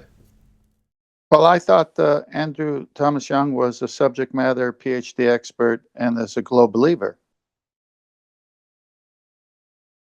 Apparently, yeah, that's why it's funny. He's their citation, well, their reference, their subject matter expert for the globe. He's a heliocentrist, quoting their religion and how it works. So when we pull it up to point out that they're denying their own religion, and someone like Nick comes along and says, ha, that person's completely wrong. They admit it on their own website. It's like, oh, really? What, your religious expert is wrong and admits it himself? That's lovely. Thank you very much for that. You realise we're having to point out your religion. The reason we're citing it is because your own side are denying their own religion. We're having to educate them back in it. It doesn't make it our citation to prove our point, but thank you very much for pointing out that your heliocentric priest and his references are useless because they're wrong by his own admission. That's really useful. We'll remember that next time someone else quotes Thomas Young like Rumpus did. We'll point out that by his own admission, none of his maths are accurate. Wonderful. Thank you very much, Nick. Really useful. Lots of things happening similar with other fundies where they have to disclose something very damning in order to try and get around this. Well, he's right. He's actually right, Nathan. We actually have a twofer here. We have, prior to the Black Swan, they would quote him. After the Black Swan, they quote him saying he's wrong. Well, he is wrong because he believes in 7/6R, a curved atmosphere that refracts. So he's wrong to begin with, but now they're saying he's wrong. So we get two. Exactly. It's a win-win. They come along, they put our argument to us, and we go, welcome to Flat Earth. And then when we point out that their own religion now being denied is backed by a certain citation, they debunk the citation that's on their side. It's great. I'm noticing Zanuck will come up with his own definition, or they'll define it themselves and then go in and try to do it, and have no reference, no cowbell, no nothing. Just define it themselves and move on. That's the way to do it. Now. That's the way to do it. Absolutely. Don't pull anything out. Don't cite anything. Just describe it the way you want it. Claim you've got citations. Rumpus did exactly that. Looming! That's the answer. Oh, right. What's looming? Oh, well, I'm not going to go and get anything. I'll do it in my own time. Let's obfuscate. Let's talk about your understanding of the geometric horizon instead. Because what's he actually got if he did go and get a reference to back what he's saying? Well, it wouldn't back what he's saying. So it's just a liar. Well, we don't need Thomas Andrew Young anyway to doublespeak anyway, because they already have given us the radius of the Earth of 3959, and it's just pure mathematical at this point. At an observer height of 1 foot, it cannot be, meaning the geometric horizon, more than 1.22 miles. It's over right there. It doesn't matter what's above us or anything. Exactly. Turn out the lights. The party's over. Hi, guys. Hello. Hello. I'm Hi. new to all this, but I've been watching the channel with a bit of interest. Is it all right if I join in here and ask a question? Yeah, be our guest. The Black Swan image that you've referred to, that's the one with the oil rigs or gas platforms or whatever they are. Yeah, you got it. Is that right? Yes. Yeah. I saw some measurements that were on that, on some versions of that image. How were those measurements arrived at? See it in the video. He literally kneels at the beach. I don't really know. Yeah, but I mean the distance to the oil rig or whatever platforms they are. I think it's one of them 6.9 and the others, I can't remember what the other one is. Apologies. How were they actually arrived at? 9.4. 9.4 and 6.2. But yeah, go on. Yeah, how were they arrived at? How do we know that that's how far away they are? What method was used? Good question. I think it's just Google Earth. Right. So is that nautical miles or statute miles? In Google Earth? Yeah, that's what I'm asking, yeah. Question? I don't know. Do you think it's over 1.22 miles just by the picture? Well, no, he's just well, asking I'm just asking, right? Because I didn't realise it was from a video as well. That's quite interesting as well. So he's standing on the beach, is he, at 5 feet, and he's got a tripod or something of 5 feet. No, is that right? No, he just puts the camera on the ground. But I thought it said the height was 5 feet. Yeah, the guy's not at 5 feet. You can see him put the camera on the ground, right? So he himself classifies it as 1 foot. Sorry, I'm just no. Yeah, isn't there a reference to 5 feet? Scope. I put the image up there. I put 5 feet down there just for a little breathing room. But if you watch the video, he puts it at 1 foot. Number two. Okay. Number two. Those were miles. Oh God, go ahead. No, thank you. I'm just saying thank you. I was just trying for giving me the information. Thank you. Anything more to add, QE? Yeah. Oh, yeah. I just have a question. I think Google Earth the measure would be around a curve, because most maps, even Ordnance Survey maps and things, assume a sphere, don't they? So that you know, if you take a map of London and you take a map of Edinburgh and then you get all the maps in between, they'll actually work. So they assume a sphere when they're doing all their measurements. So I'm assuming that 6.9 miles is actually a curved distance, isn't it? No, it's not. It's not, and it's not nautical miles either. So it's statute miles linear.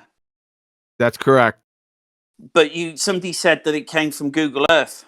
That's right, it did. Which is a curved measurement. No, it's not. Pull up Google Earth, let's see it. I haven't got Google Earth to hand, I'm afraid, but I'm fairly confident, hold on. and I can look it up. I'm sure that Google Earth isn't the clue in. I mean, I hate to say it, but I'm not trying to get into who's right or wrong, but when you zoom out of Google Earth, it's a globe. I'm not getting into whether the Earth is a globe or not. Let's ignore that conversation. But when you zoom out of it, it is a globe that they are modelling. So that must be a curve measurement. Is that your? No, that's the CGI part of it. Okay. Hold on. Well, of course I get the pun. It's a computer-generated image. I get that. But the point is, Google have modelled that as a globe, haven't they? And therefore, that distance is a distance around the globe. No, it's not. Hold on. I'll just, so Google Earth. Hold on. Excuse me. No, it is. I just need to respond to it. So, okay. If I offer you my Dick Earth model, which has been modelled on a Dick Earth, that makes Earth a dick, does it? Need to so, mates, this isn't going to work very successfully if middle of sentence, you decide you're going to respond. So, based on Earth being a dick, I have a Dick Earth model. And when I zoom out, Earth is shaped like a dick. Because they modelled it on a dick. Therefore, Earth's a dick. No, I didn't say that. You said sphere, where I said would dick. Be around your dick. Yeah. If you said sphere. If you take a dick model and zoom out, and you've taken a measurement around the head of your penis, then that is a measurement around the curve of your penis. Yeah, and I'm asserting that that's what Earth is shaped like when I presuppose it's that shape. No. Sorry, I haven't explained myself right. Google Earth itself assumes a curve. Therefore, if you use Google Earth to measure a distance, it's the measurement across a curve. If I use, is that Nathan? Sorry, if I use Nathan's dick as my mapping tool and I take a measurement across Nathan's dick, and you'll notice I'm going to avoid the obvious joke here. I take a measurement of Nathan's dick. I am measuring around your dick, mate. Yeah, but you're assuming you're measuring around You're assuming that you're measuring around a spherical surface.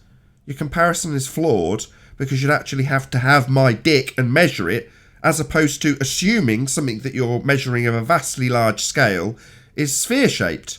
Well, you're saying because they've assumed it's sphere-shaped and modelled it based on that assumption, that makes it sphere-shaped. No, it doesn't. It shows that they've assumed a spherical surface. It doesn't prove anything. It's a model. Anything. What I'm saying is that if they, not you, not me, they have assumed a sphere, yeah, and then you take a measurement of their tool, not yours, not mine, ignore the pun on tool, right? If they take a measurement, you take a measurement on that model is a curved measurement. On the model. It's not. Why is it not? Why is it not? Because we did a whole show showing that it wasn't curved, that the elevation were... Of Google Earth. That's correct. Google Earth. That's correct. Shut up. That's correct. Go back to Ball Busters, the flat Earth model, and check that out. So can I briefly explain to him why that is? Sure. So if you do an elevation profile on Google Earth, over any part or any surface, the elevation profile is referencing a flat surface, not measured over a curve in any way, shape or form. If you take the altitude at two different shore levels, they're not differing altitude, showing drop from one location to the other, i.e. curve. They're both the same in elevation. About measuring a distance between 2 points, and you're using a curved source of data. I'll say it again. How many times we got to tell you? I'll say it again. He didn't hear. He didn't comprehend me, Kiwi. He didn't comprehend what I said to him. He didn't acknowledge it in any way, shape or form. He completely ignored it. You measure a point on Google Earth between any 2 points and then do an elevation profile of those 2 points. It is absolutely not curving. Also, if you did it at two shorelines, regardless of your distance, between those 2 points, it does not demonstrate any drop. They are both at the same elevation. Not curving, the same elevation. Perhaps acknowledge what I've said rather than completely ignoring it. Right. But the Google model is a curve for distance, not for elevation.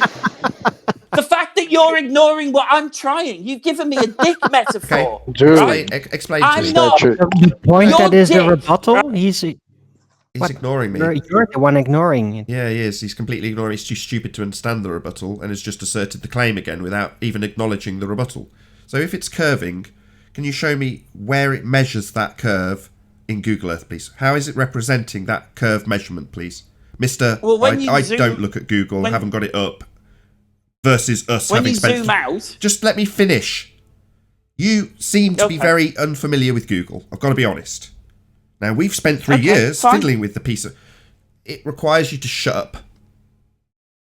Yeah? Me talking requires you shutting up. That's not complicated. We've spent 3 years looking at the software, pointing out to an audience of vast numbers of people how it does not in any way represent curve. In fact, quite the contrary. It represents zero drop and identical elevations at shorelines. That's not curving. That's the antithesis of curving. Please do not simply reassert that Google Earth is curving, because I'm debunking it by pointing out, having used it and qualifying it with elevation profiles, that it is not curving. Perhaps address that. Perhaps acknowledge it in some small way. Please do not repeat the exact same claim for the 4th time. I'm done. Over. Yeah, so I acknowledge that you are using a reference of elevation to say that there is no curve modelled on Google Earth. I acknowledge you are saying that. But I'm disagreeing with you. Yeah, disagreeing. And what are you providing to disagree with it beyond you saying, I just don't agree? Because that's useless in debate now, isn't it? I simply don't agree. Oh, right. Well, I've offered evidence based on the elevation profiles, based on the shorelines, based on the fact that it's not curving, the fact that we've shown it to audiences and studied it for numbers of years. Now, what are you offering beyond your total lack of understanding of this software? You just don't like what I've got to say and you disagree? Well, that's wonderful. Maybe declare victory now. I came to ask a question. I wasn't interested in victory. Are they curving on Google Earth? No. Does that answer your question? Yes. The measurements aren't curving on Google Earth, contrary to your assumption that they were. They're not. So, and they're statute miles as well, not nautical miles. Apparently, I didn't know that, but that's been clarified. Yes. Can I ask this gentleman a question? I just asked the question. What would it matter? What if they were nautical miles? Well, no. So normally it would be further. Well, I'm just trying. The reason I was trying to ask the question, right, is because I was trying to understand the image. Yeah, because the image had the 5 feet bit on it. Yeah. All right. I'm going to shut you up again. I already explained this to you, right? If you watch the original video, he is definitely very close to sea level. However, I thought it would be prudent of me to put it at 5 feet. If you read the slide, it has 5 feet, and then in parentheses, it has actual 1 foot. Even if he was at 35 feet at that position, the Globers are still screwed because the geometric horizon should be at 7.24 miles. That's in between the two platforms. Are you tracking with me? Yeah. I absolutely understand, and it is clarifying my understanding of the image. Thank you. There's no need to tell me to shut up though when I'm trying to ask a question. May I please interrupt? Welcome to Flat Earth. You'd already asked it though. You'd asked about the nautical miles, and it had been clarified. You'd asked if it was curving with an assertion that it was, and we debunked it, and you just said you didn't like it. Well, I am going to go and investigate that because I don't believe believe's the wrong phrase. I don't understand where elevation. So back here. No worries. I want to carry on from here. So you don't believe that? Okay. And what are you basing that on? No. That was a verbal slip. I don't. What's the word? No. It's the same. It's the same admission you made.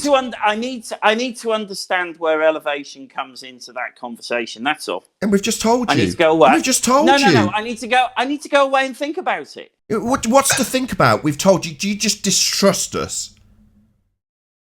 Welcome to Flat Earth. Well, I'm assuming that you would distrust me I'm not insane asking you sort of thing. I'm You the one go giving away you the and think about information. What's the something. As you distrust? said, you've spent 3 years mate, looking at something. I'm not getting anything from you. I'm asking you what you're basing that on. You're not giving me anything other than your ability to believe. So there's no trust. No, I didn't. I was involved. a verbal slip. I need to go away and think about it. Think about what? We've provided you information other than you just completely disregarding it or distrusting elevation. I haven't discarded it. I've said I need to go away and think about it. That's not discarding it. That's taking it on board and using it for future thoughts. Right. Do you want to share my screen, Nathan, so that we can go through this with him? Yeah. Wait a minute. I've got something to say that's relevant. Go ahead, Paul. Been waiting patiently. Go ahead, Paul. I don't think the measurement is relevant whether it's flat or curved, because I think even if it's over a curve, it still debunks them. If it's on a flat surface, it debunks them. No matter what, they're debunked. So whether your argument is curved or not is irrelevant. Because as one of your colleagues, one of the other members of this channel said, it would make the distance further, not shorter. I was merely trying to actually understand what was labelled on the diagram. Yeah, well, if you share because when I first looked at it, I could see the wave front ascending from me. Yeah, looking at that image, you can see that there's a wave front, implying that I am, and I can see the top of the water, implying that I'm above that wave. So I was trying to understand how that worked, and that's why I asked how 5 foot was measured and so on. That's fascinating. Yeah. Thank you so much for telling us why you asked a question that was answered. That's really informative. Great. Thank you. Go ahead, Ranty. Right, okay. So that first thing that you were talking about, that little tiny wave, was only a couple of inches high, and it was just at the bottom of the camera, and it was actually right next to the camera. So, I mean, this idea that it was some kind of massive hump is just ridiculous. But if you look at this... I didn't... I was just trying to understand mate. Hold on, Ranty. Mate! Shut up. Okay, so you asked a question about how does the height affect the distance to the horizon? So this is using Debunking. No, I didn't. No, I understand that. Oh my God. And the idea being that I didn't ask that question. It's just, mate, he just doesn't understand. You're cutting Ranty's mic. Now you're cutting mine. Go ahead, Ranty. He said he didn't ask that question, Nathan. I understand the calculation for height to horizon on a flat plane, blah, blah, blah. I understand that calculation. I was merely asking about the 5 feet and the foot. What is now apparent that it's on the beach level. That was where I was asking about the height. Mate, hold on, Ranty. That's really fascinating. While we could spend the next 25 minutes discussing your thought processes and how you came to the conclusion that you wanted to ask that question, I don't need to hear this. You seem very self-absorbed. Sorry. I've had my questions answered. Shut up! About the elevation shut the fuck up! Thank you very much for your time. Just shut up! Right, you don't need to thank us. You just need to shut your fucking mouth.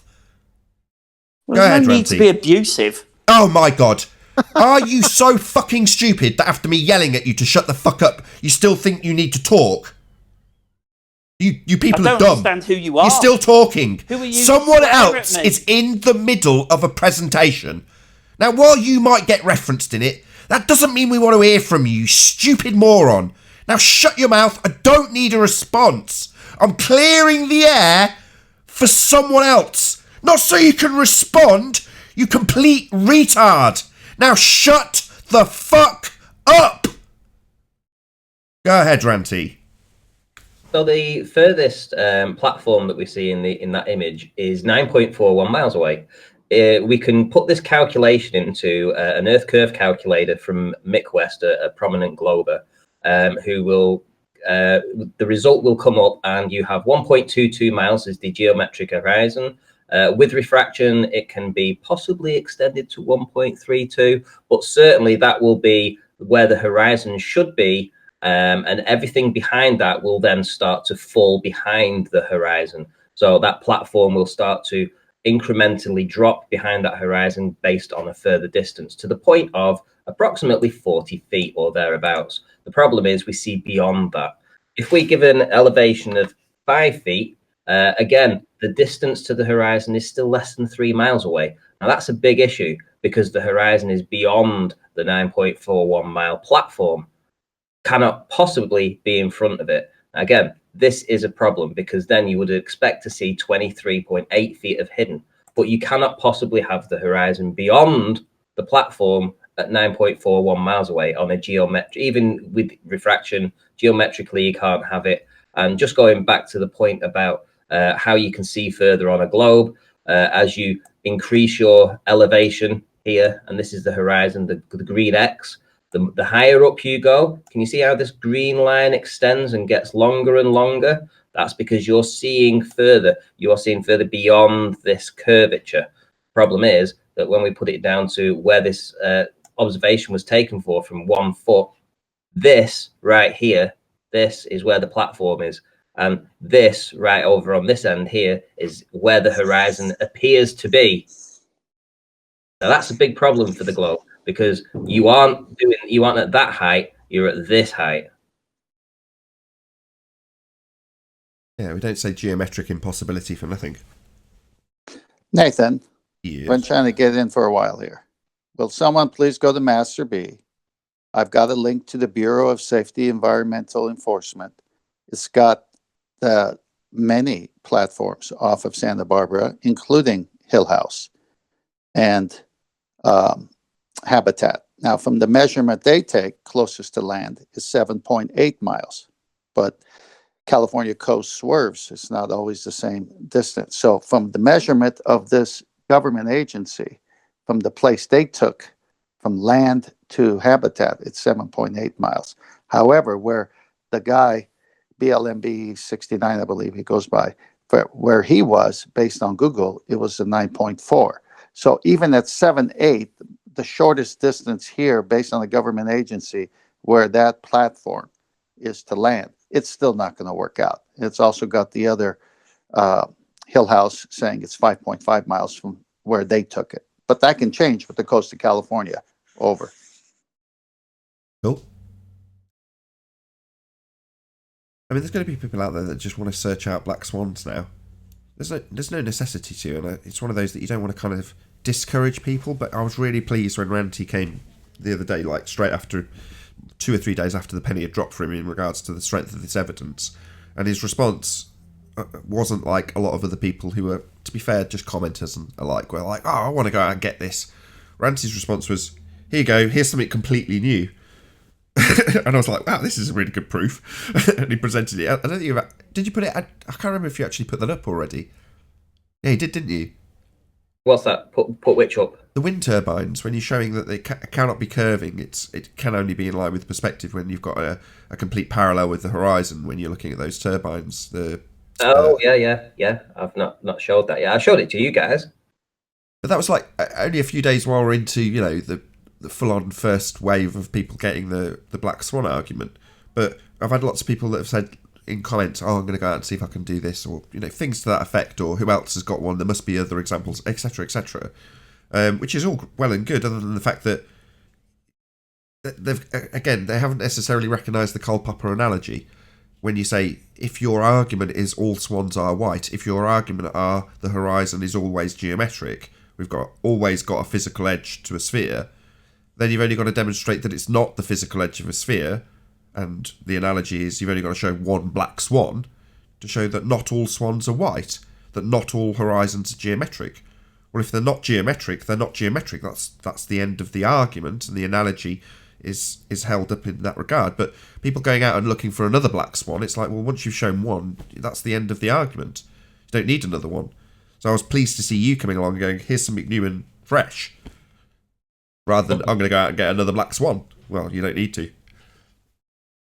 Yeah, there's no real point in chasing that. I mean, as I say, this is a once in a very, very long time observation that you're going to get to see that.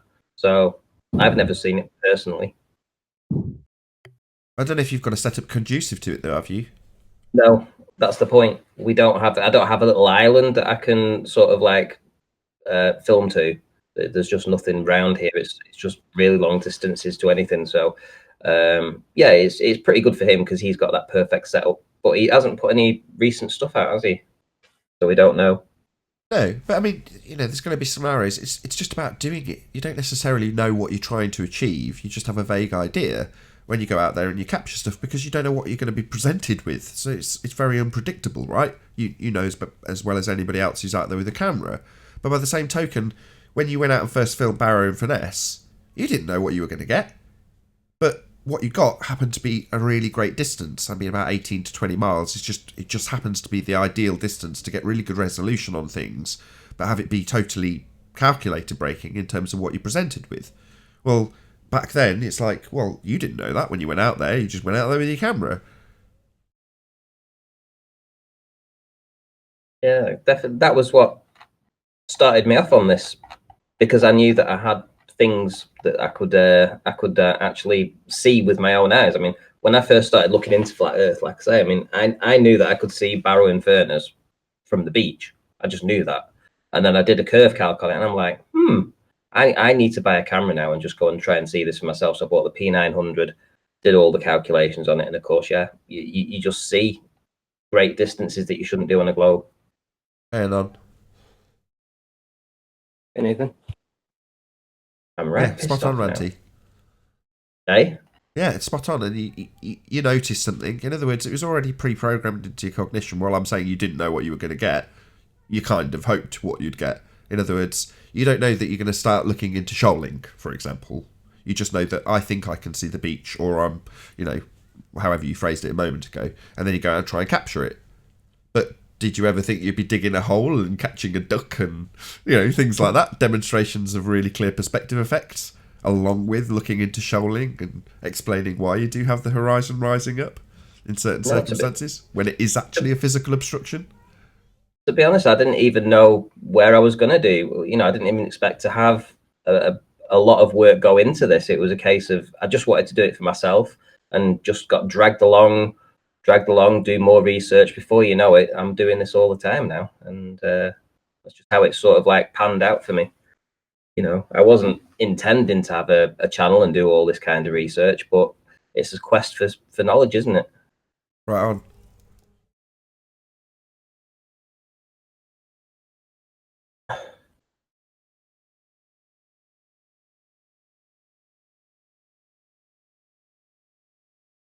Yeah, very exciting place we live in at the moment. Very exciting times. Hopefully more exciting in the next 6 months. But our excitement is completely paralleled with the distress and cognitive struggles that the globeheads face. Well, we're crushing every argument, and that's the whole thing. And they're still in denial. I mean, it was quite obvious when you get Globers putting videos out, and I actually got Brenda yesterday to place the line on the horizon, and she clearly dropped it a good few inches down the image. And this is like the cognitive bias that they have, that they will refuse to just even be honest with themselves. And that's one thing that we are, as flat earthers, we are always honest with ourselves. If we mess up, we make a mistake, if we don't get something right, we hold our hands up. But these Globers, every proof that we're pulling out right now, every time we're crushing their globe, they just refuse to accept it. You're a very globehead. sad. If you're a religious zealot with a globe belief, you have to deny the evidence of your own eyes. And in this instance, they're denying the evidence of their own eyes and saying, no, that's not where the horizon is. Well, yeah, it is. It's a picture.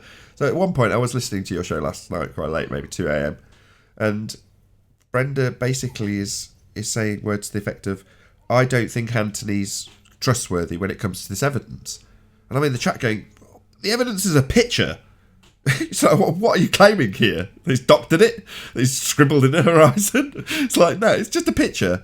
So if you don't trust that evidence, which came from a video, it's not like you could argue it's CGI, I suppose, but you've got to deny the evidence of your own eyes.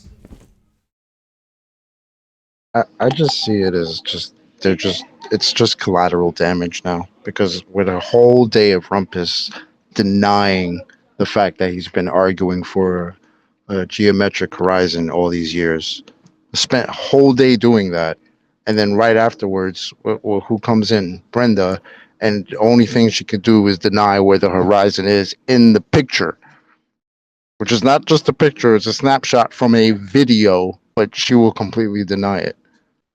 I mean, this is, it's become a joke now, ballers. This is problematic for you guys. I'm waiting for QE to go. Called it! Because in his presentation, number 1 on the list is deny the horizon. You know, these are people that would deny their own face if they looked in the mirror. You know, that's not me. That can't be me. That doesn't look anything like me.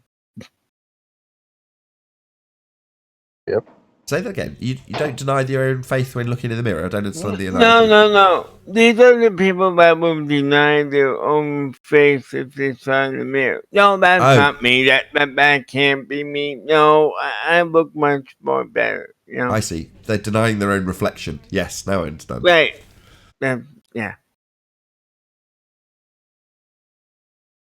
Yeah, that's precisely right. They're currently having to deny the very geometry of the sphere they're trying to argue for.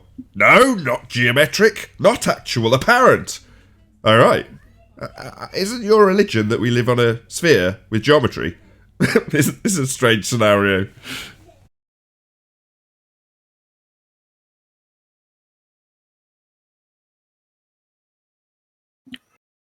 It is strange, though, right? I mean, it's one thing to have some type of counter argument, but when your argument is literally, let me change the argument to my opponent's argument and argue that, and then completely deny that I've been making the argument that I was making for years, that's pretty telling. I gotta say. Just a confusion tactic. Concede your opponent's position because it confuses the audience. So suddenly the audience is left in confusion rather than realising the awfulness of the truth. If you're a globehead, you just left confused. Well, it's a dying tactic, but that's all it is, a tactic. It seems weird, right? Why would you, in this scenario, concede your position to your opponent's argument? Because that makes no sense, right? Well, because it's extremely confusing. Right. That's the but only it's reason to do it. also a confusing exit strategy.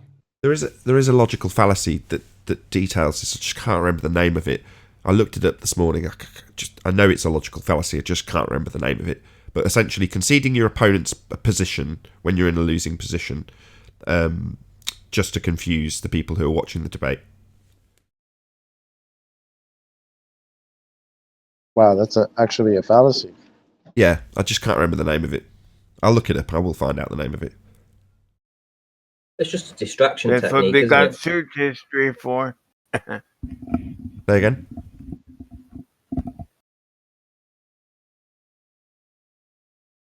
What'd you say, Earl? That's what they got search history.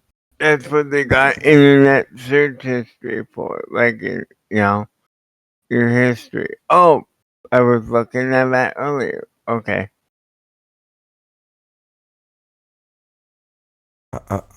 I'm not following you again.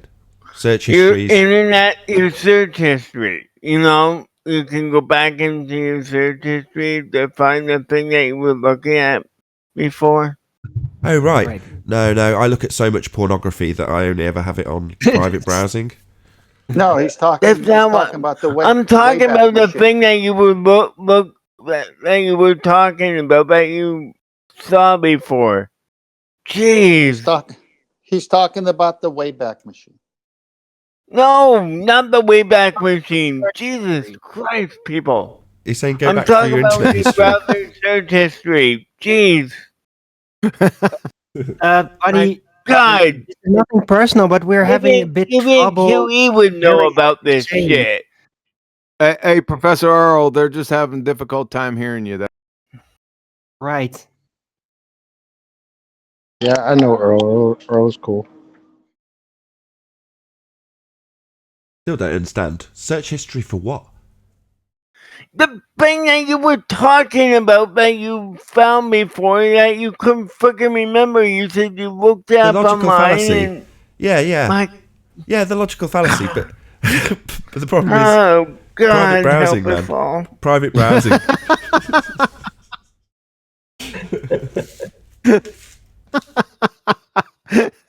Hey, yeah.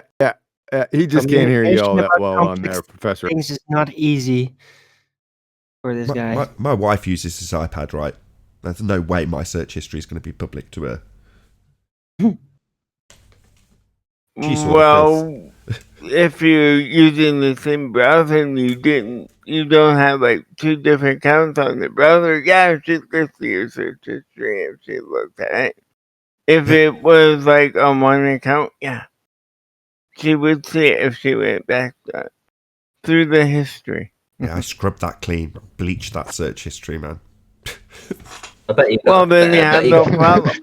Nathan, it's no use. Google remembers everything you ever did. Oh, I've got no secrets between me and Google. They know I'm a pervert. Right. That's okay now until Yeah, but they'll does it decide to use it against you. But yeah, that's right. We never went. Correct. Take a steak. I haven't even seen a single video, supposedly trickery from NASA and all that, of an approach of the moon. I've never seen video in supposed rockets or whatever where even the angular size of the moon would increase. Like, none. Have anyone ever seen actual footage of approach of the moon? No, we see the moon in the distance, and then suddenly, oh look, the thing has arrived in its orbit. Look at that rock ball. Remember? But you didn't see it approaching that. Not at all. Never. Why would you want to see where you're going? Exactly. Why would you want to show everybody how you are literally getting closer to the moon? Wouldn't that be an amazing spectacle? Yeah, I don't know. Their model wasn't really set up to do that, though, wasn't it? I mean, you've seen the pictures of the 3 astronauts stood by the moon model, right? It's like a perfect to scale 3-dimensional moon model. That's all they used. I think they didn't. I think that at the time they couldn't agree yet on how to trick the approach. Now, since then, there has been a lot of movie sci-fi developments where transitions from space and a planet into atmosphere has been tricked in variety of ways that is convincing enough for the people to overlook it. But before CGI, before the modern movies, they really didn't know how to trick that, and they couldn't probably settle on it, so they just even with the most current movie, what was it, First Man? The first movie made about Neil Armstrong and the first moon landing. It was so lacking in detail. It was just funny. Right, but there's a purpose to that, though, because No shit. every detail you leave out, you'll not have to justify it much later when everything else has caught up in technology and understanding. See? So they left it out for a purpose because they couldn't decide upon how to properly show or how to establish that supposed reality, that presupposed reality of what that's like. And they eventually left it to the science fiction movie makers to figure that one out. Just a quick shout out to Paige. So on Ranty's show yesterday, it was Paige that was on your show, the Australian girl. I'm not confusing her with someone else, am I? I thought it was Trish Blythe or something. No, Paige was on. Yeah, I thought it was Paige. I just didn't want to say that was Paige. It's kind of the same voice. They're like adversaries. Nevertheless, she did excellently. Nothing personal, Paige. Nothing personal. She did excellently. Every time she piped up, she was pointing out where Brenda was begging the question. It was great. She did exceptionally well. So Brian was like hammering the point home and leading her down the path, and then he'd make the point which would be railroaded or ignored or have her rumpusing him, and then she'd pipe up by pointing out in a nice, concise way. She was like Chocolate saying. She was great. She's there going, no, you're begging the question. No, you're assuming this. And she, she's just pointing out all the logical fallacies from the sidelines. It was great. So big shout out to Paige. She did really well on your show yesterday, I thought. There's part 2 coming up tonight as well, because there was an extra hour and a half we carried on when you did your show. When you went live at 2:15 in the morning, I rounded the show up, but I carried on recording. So what? Additional hour and a half afterwards. Cool. Jesus, Ranty. Shout out to Brian for not giving a flying fuck about Brenda yesterday. Yes, that was awesome. agreed. That was, Brenda that was reminds me. such a heckler yesterday. So yeah, Brian and Paige I did left really well. because I couldn't handle it anymore. It's just so annoying. They did really well. They kept on topic. Brian got a bit triggered because he's getting annoyed with them, with Brenda just rumpusing the crap out of him and ignoring his question, saying no, I'm not going to give you a yes or no answer to a straight question, things like that. So he's getting frustrated. Totally understandable. I can completely relate. But at some point there was like, I don't know if it was you, but you posted like a Flickr folder or something. I don't know. I didn't look at it, but what was all that about? Oh no, I can't remember now, Nate. That was last night. Anyway, so trigger level 7 was reached last night, so that was what the audience saw. So we stayed on for another hour and a half, and I was debating whether or not to actually publish up to trigger level 10, because it gets up to about trigger level 10 in this extra hour and a half. Yeah. Really? Yeah. Whoa, so I tuned in later, but I didn't know it went that far eventually. Yeah. Going and going and going. Yeah, Trolls v Trolls was in the chat, so every time the like triggered level gets up to about 5+, I'm in your chat going, subscribe to Nathan Oakley 1980 and Nathan Oakley channel, because I know damn well he's taking, he's recorded it. So honestly, I was thinking, do I really want to put this on my channel? Do I really want to do it?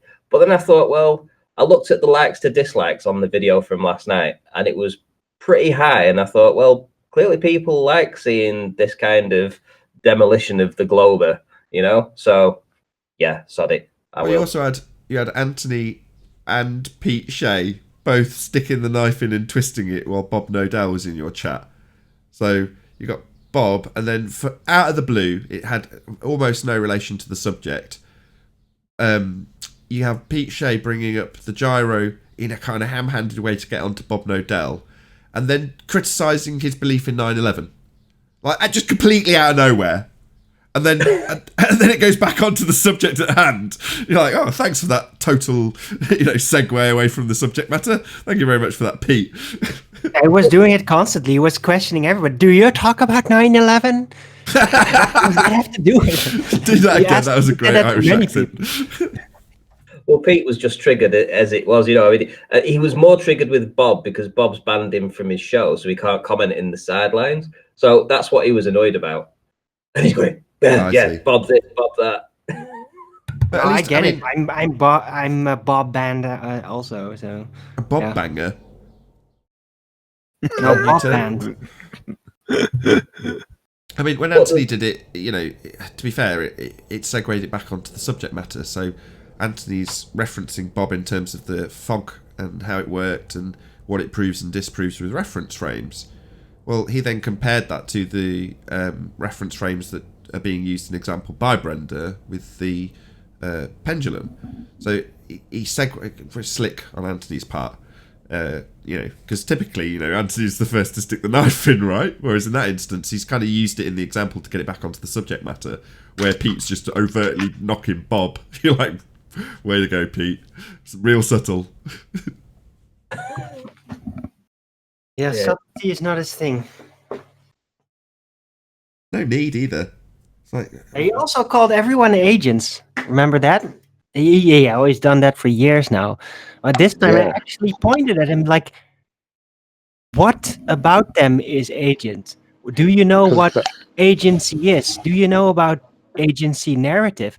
What is an agent, Pete Shea? And he literally never addressed it. He just kept calling people agents. Well, the reason why Riley asked him that, because I typed in the chat, like, why is he even on the panel? He makes fun of this panel every day, calls us agents, actors, all of this nonsense every day. So why is he even up there? Like, that doesn't even make sense to me. Well, I want to give these people a voice. It's as simple as that. No. I'm not questioning you. I'm questioning him. Why would you come onto a panel full of actors and being criticized, agents and people you don't trust? Oops, Ranty, did you just reveal yourself? Is there some agency you have engaged in? No, I just want to give people a voice. No, all right. He's employed by death, same as all of us. Yeah, give people a voice. Secret and agent, man. Secret agent, man. Yeah. That's JLB. Secret sedition, man. John LeBon, secret agent, man. Yeah, you could probably listen to somebody for 3 hours, and you might just listen to one thing that makes a bit of sense, and you start looking into that. And you know, it's how, if you just close your ears to everything that somebody says because you just disagree with them in general, you know, they might have something that's there that's interesting that you can look into that might help your own research. That's what I found recently, anyway. No, Rancy, I wasn't saying anything about that. I completely understand. What I'm saying is, when a person is in your chat every day, calling out, calling us actors, agents, like, to me, it just feels. Agent and a Yeah. tranny. Oh, that too. We're Yeah. all actors, agents, and trannies. You know? Nah, he could keep that. No, not me. Not a training. Tell him, bro. Just give him his voice and let him share his pain. As simple as that. All right. Yeah. He shared his pain last night. Yeah, he did. With everybody. Uh-huh. You know. It just And ad homs the crap because out he of only has an audience of what, 20 when he goes live. He gets about 20 people watching. So, you know, he gets to talk in the side chat, but he doesn't go on anyone else's stream really. So, yeah. Why is that? Could it be because he calls everybody agents and starts trolling about trannies and pedos and blah blah blah? But that's what I'm saying. I don't have any personal beef with Pete, but why every time I see him typing in the chat, oh, Chuck saying an agent. What the hell? What the fuck do you know about me, bro? Yeah, but then because he's so prominent in the chats, getting him online for people to hear how he speaks, how he talks, how he thinks. People then get to see the real Pete, not the Pete that they see in the chat as well. So then they can make their own mind up. Well, so next time it comes out, he's an agent, he's an agent, he's an agent, he's an agent. They'll listen back to how he was last night and they'll go, yeah, that guy's a bit unstable. You know. Mm-hmm.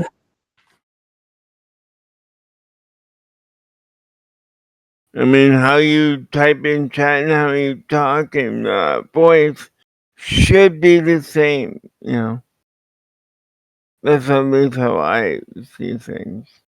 You Yeah, know? but it's not the same though, because of the social consequences. People behave in reflection to the social consequences, and internet communication has a certain barrier between it. I So don't. you have less risk to get attacked for what you say, and you can uphold anonymity to up to a certain degree. So the communication simply will be different.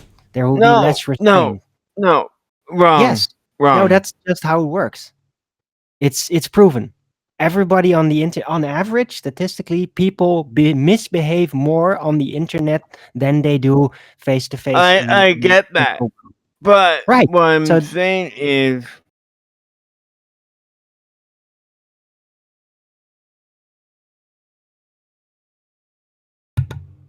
yeah,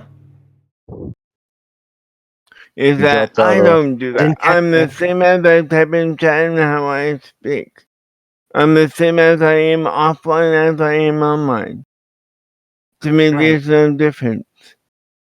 Yeah, but I think what I mean by this is that there's a different tone that you can take. Well, the way Pete types, you would imagine that he was, I don't know, very knowledgeable about who are agents and things like this. Oh, blah, blah, blah. But then you listen to how he speaks and how he comes across there, and then you realize that just everybody's an agent.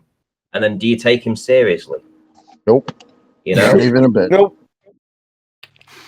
The guy is a heckler. I He don't was a think heckler before the internet. Pretty sure of it. we're specifically talking about Pete and how Pete behaves, and yeah, I think no criticisms coming your way in this regard. Yeah, you're showing these people for what they are, and in this instance, you're showing Pete Shea for being a bit bonkers. And if people just see him in chat and see a one-off comment that someone's an agent or an actor, they might not realise that he's a bit wacky.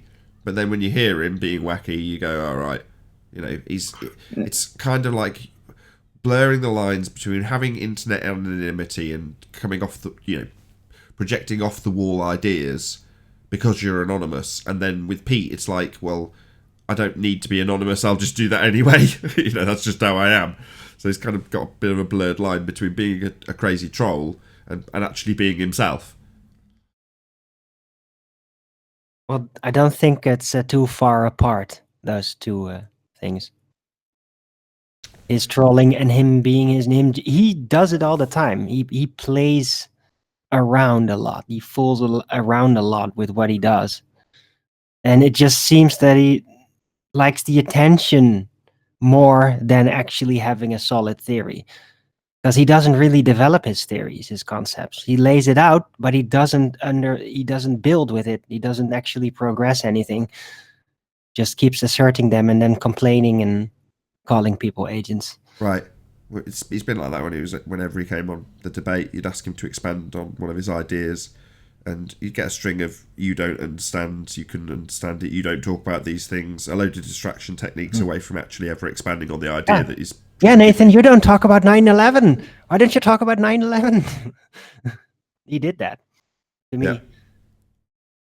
Well, you don't remember that time that he was on here? I think it was like a year ago, maybe more. When he came on here, he called everybody an agent. He was calling Patricia's theory agent. And I challenged him and I said, can you provide some type of proof that these people are agents?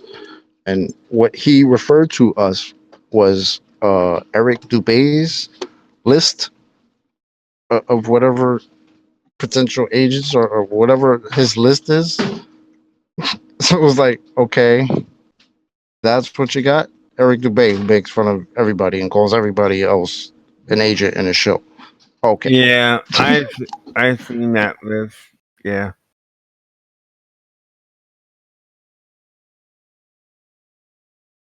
Any evidence to back the list and its validity, though? Or is it just a list? You made the list, agent. It's just a list, man.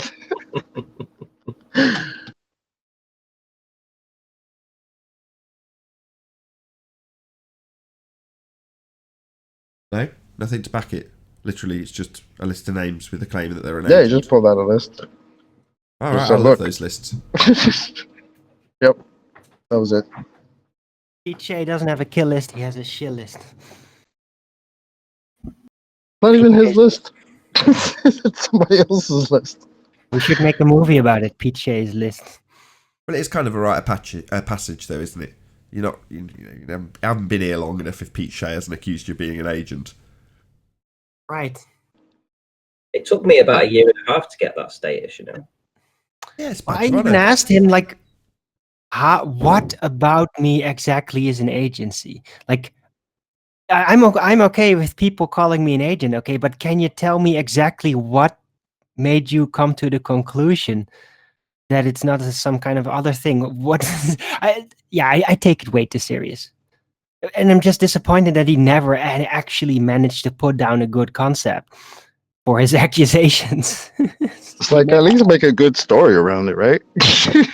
Give me a good story. Why not? But just gonna call me agent and walk away, and that's it. That's corny. Right. If you're gonna make shit up, can you at least make it in a way that it seems to make somewhat of sense? No. Did he talk about Aristarchus at all, Ranty? Oh, he tried. Yeah, he brought it up a couple of times, but he didn't go much further than that. He was more talking about the transgender agenda, and he was trying to bring the subject around to that, which we cut him off immediately. And then 9/11, we didn't really go into that, but he was trying to bring those up for sure. And it was like, sorry, did you say he brought it up and you didn't go into it? I don't know. Yeah, that's right. There might be something to him saying you're an agent. Oh shit! Right. Well, I have my suspicions. About Ranty. Did I not pay you? Hear that laugh? Hear that little laugh? Yeah, very telling. Yeah, there it is again. You don't trust Ranty when he's painting windows, then? I think that's just a cover. Well, whose windows is he painting?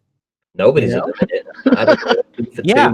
Well, Ranty, you've already admitted you've dealt with some wealthy customers, some of which are interested in the occult.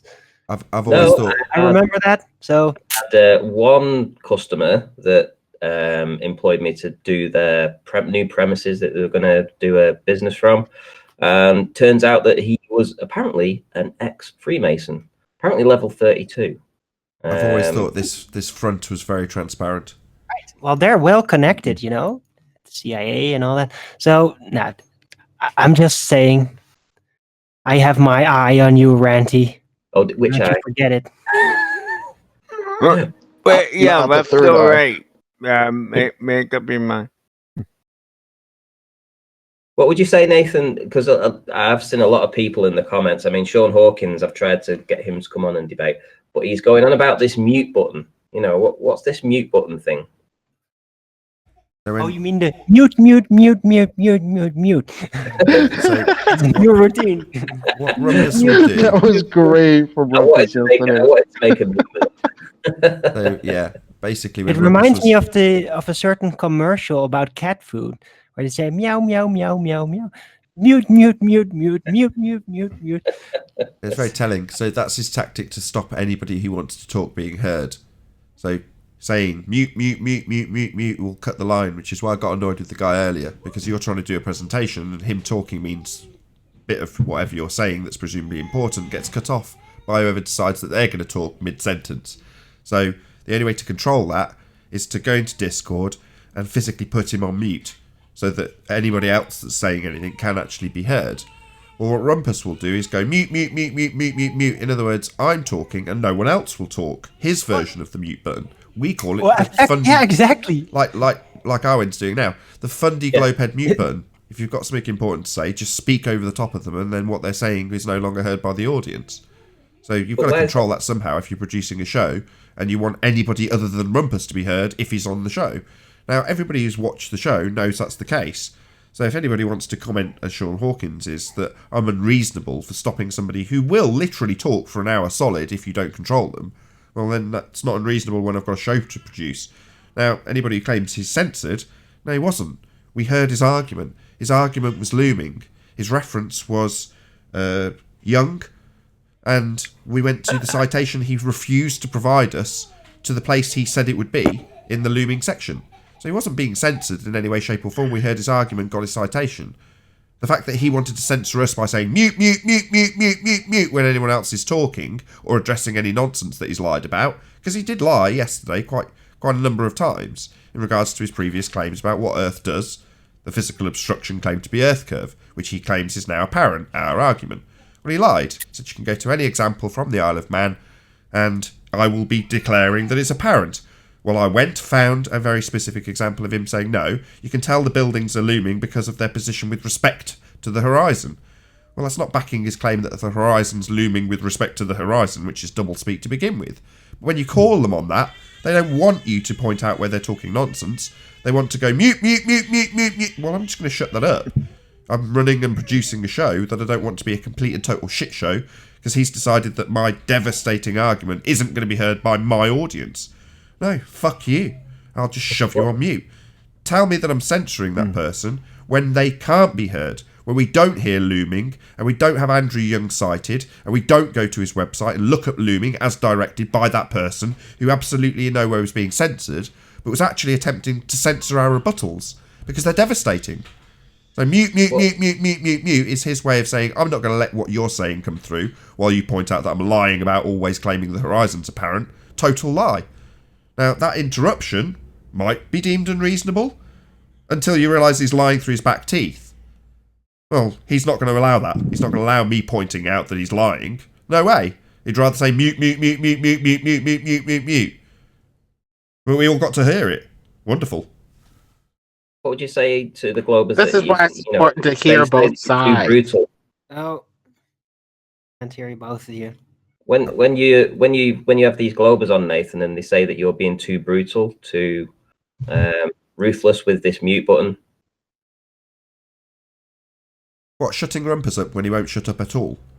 Well, maybe not just Rumpus, but just any Glober that comes in, really. That's what their claim is. Who else is getting muted? Yeah, exactly. We can still hear them, so Nathan doesn't do that, really. Well, Very. Rumpus just feels the need to get that insult out. I found that it's okay if you let him go for like a point or two, get out his insult, then interject. I found some fruitful discussions with him that way. I guess it's kind of like, the venom from an adder, they can't help being, venomous and poisonous or whatever. It's just in them. You just got to let the poison come out, I guess. Oh, right. So what you're Right, saying is, by analogy, I should let him bite me, let the poison sink right in, and then respond, no. What I'd rather do, because I can, is take a giant fork and pin his head down so that he can't bite me, and then piss in his face and laugh at him while he's soaked in urine. Metaphorically speaking, of course.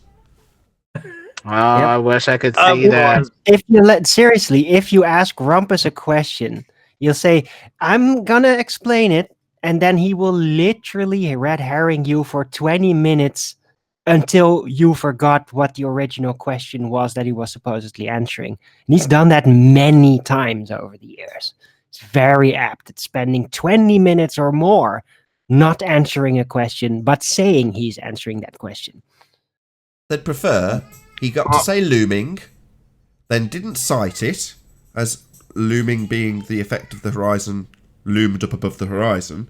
He'd prefer to say he can cite it, not cite it, and then talk through every response to that, so that it's left out in the midst of the audience that looming explains the black swan. And so long as that's permeated through to the audience, and only that, i.e. no response or rebuttal that disproves that, then he's happy. And that's his aim. And the way to achieve that aim is to complain about me censoring him. It's just pure projection.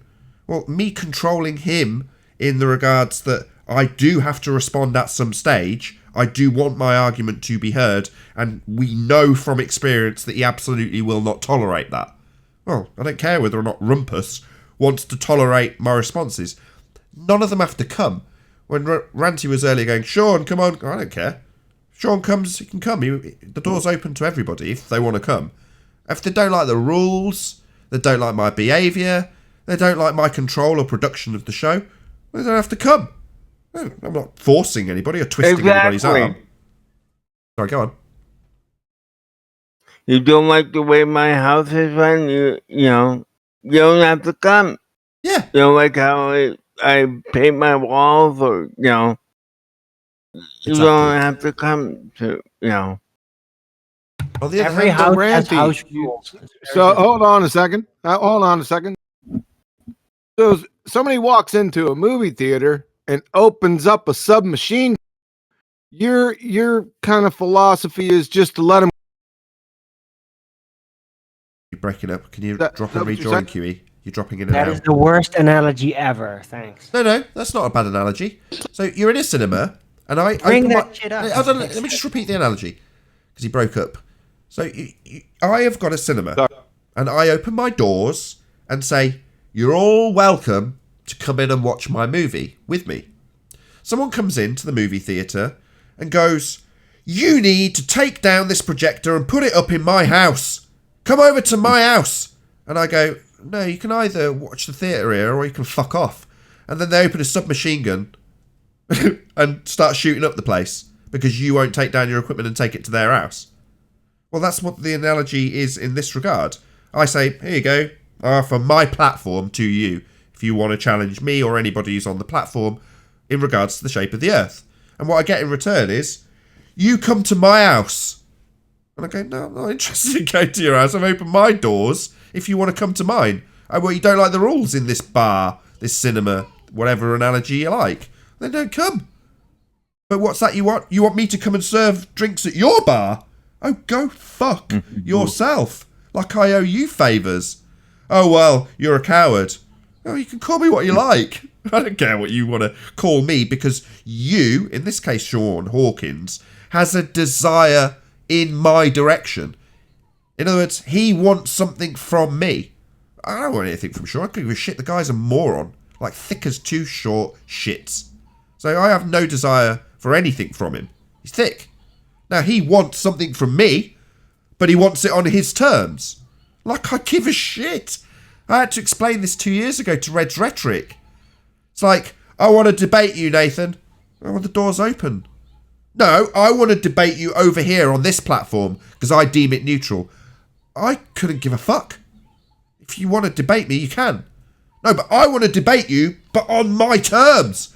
Oh, really, Snowflake? Oh, well, I have terms too.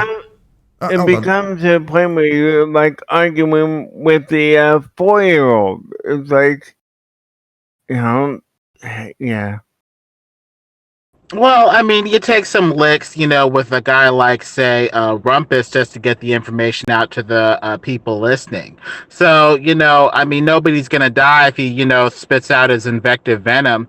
You just let him go first to let everybody know that he started it. And then after that, all bets are off. You can just... Now, the moral of the story is when you come into somebody's house, you behave yourself and act like an adult. That's all they need to do.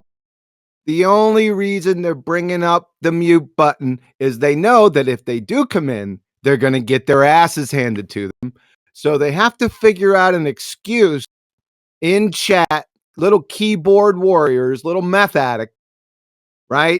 And have to give some kind of excuse. They think people, I don't know, do you think people believe you or like take you people seriously? Do you actually think that? Or are you that delusional? Right? Just behave yourself. Come in, make your point, support your point, and that's it. Just act like an adult. Thanks. And with that, I'll say another huge, massive, enormous thank you to today's Discord and G Plus panels for making this after show possible. And of course, a massive thank you to all of you in the premiering audience on Nathan Oakley for hopefully smashing the super chat, liking, commenting, sharing, subscribing, and all that good stuff. Be sure to check out nathanoakley.com and the Flat Earth Debate Forum to keep up to date with the community debate. I've been Nathan Oakley, and I'll see you all in the next video. Oh, what a day! What a lovely day!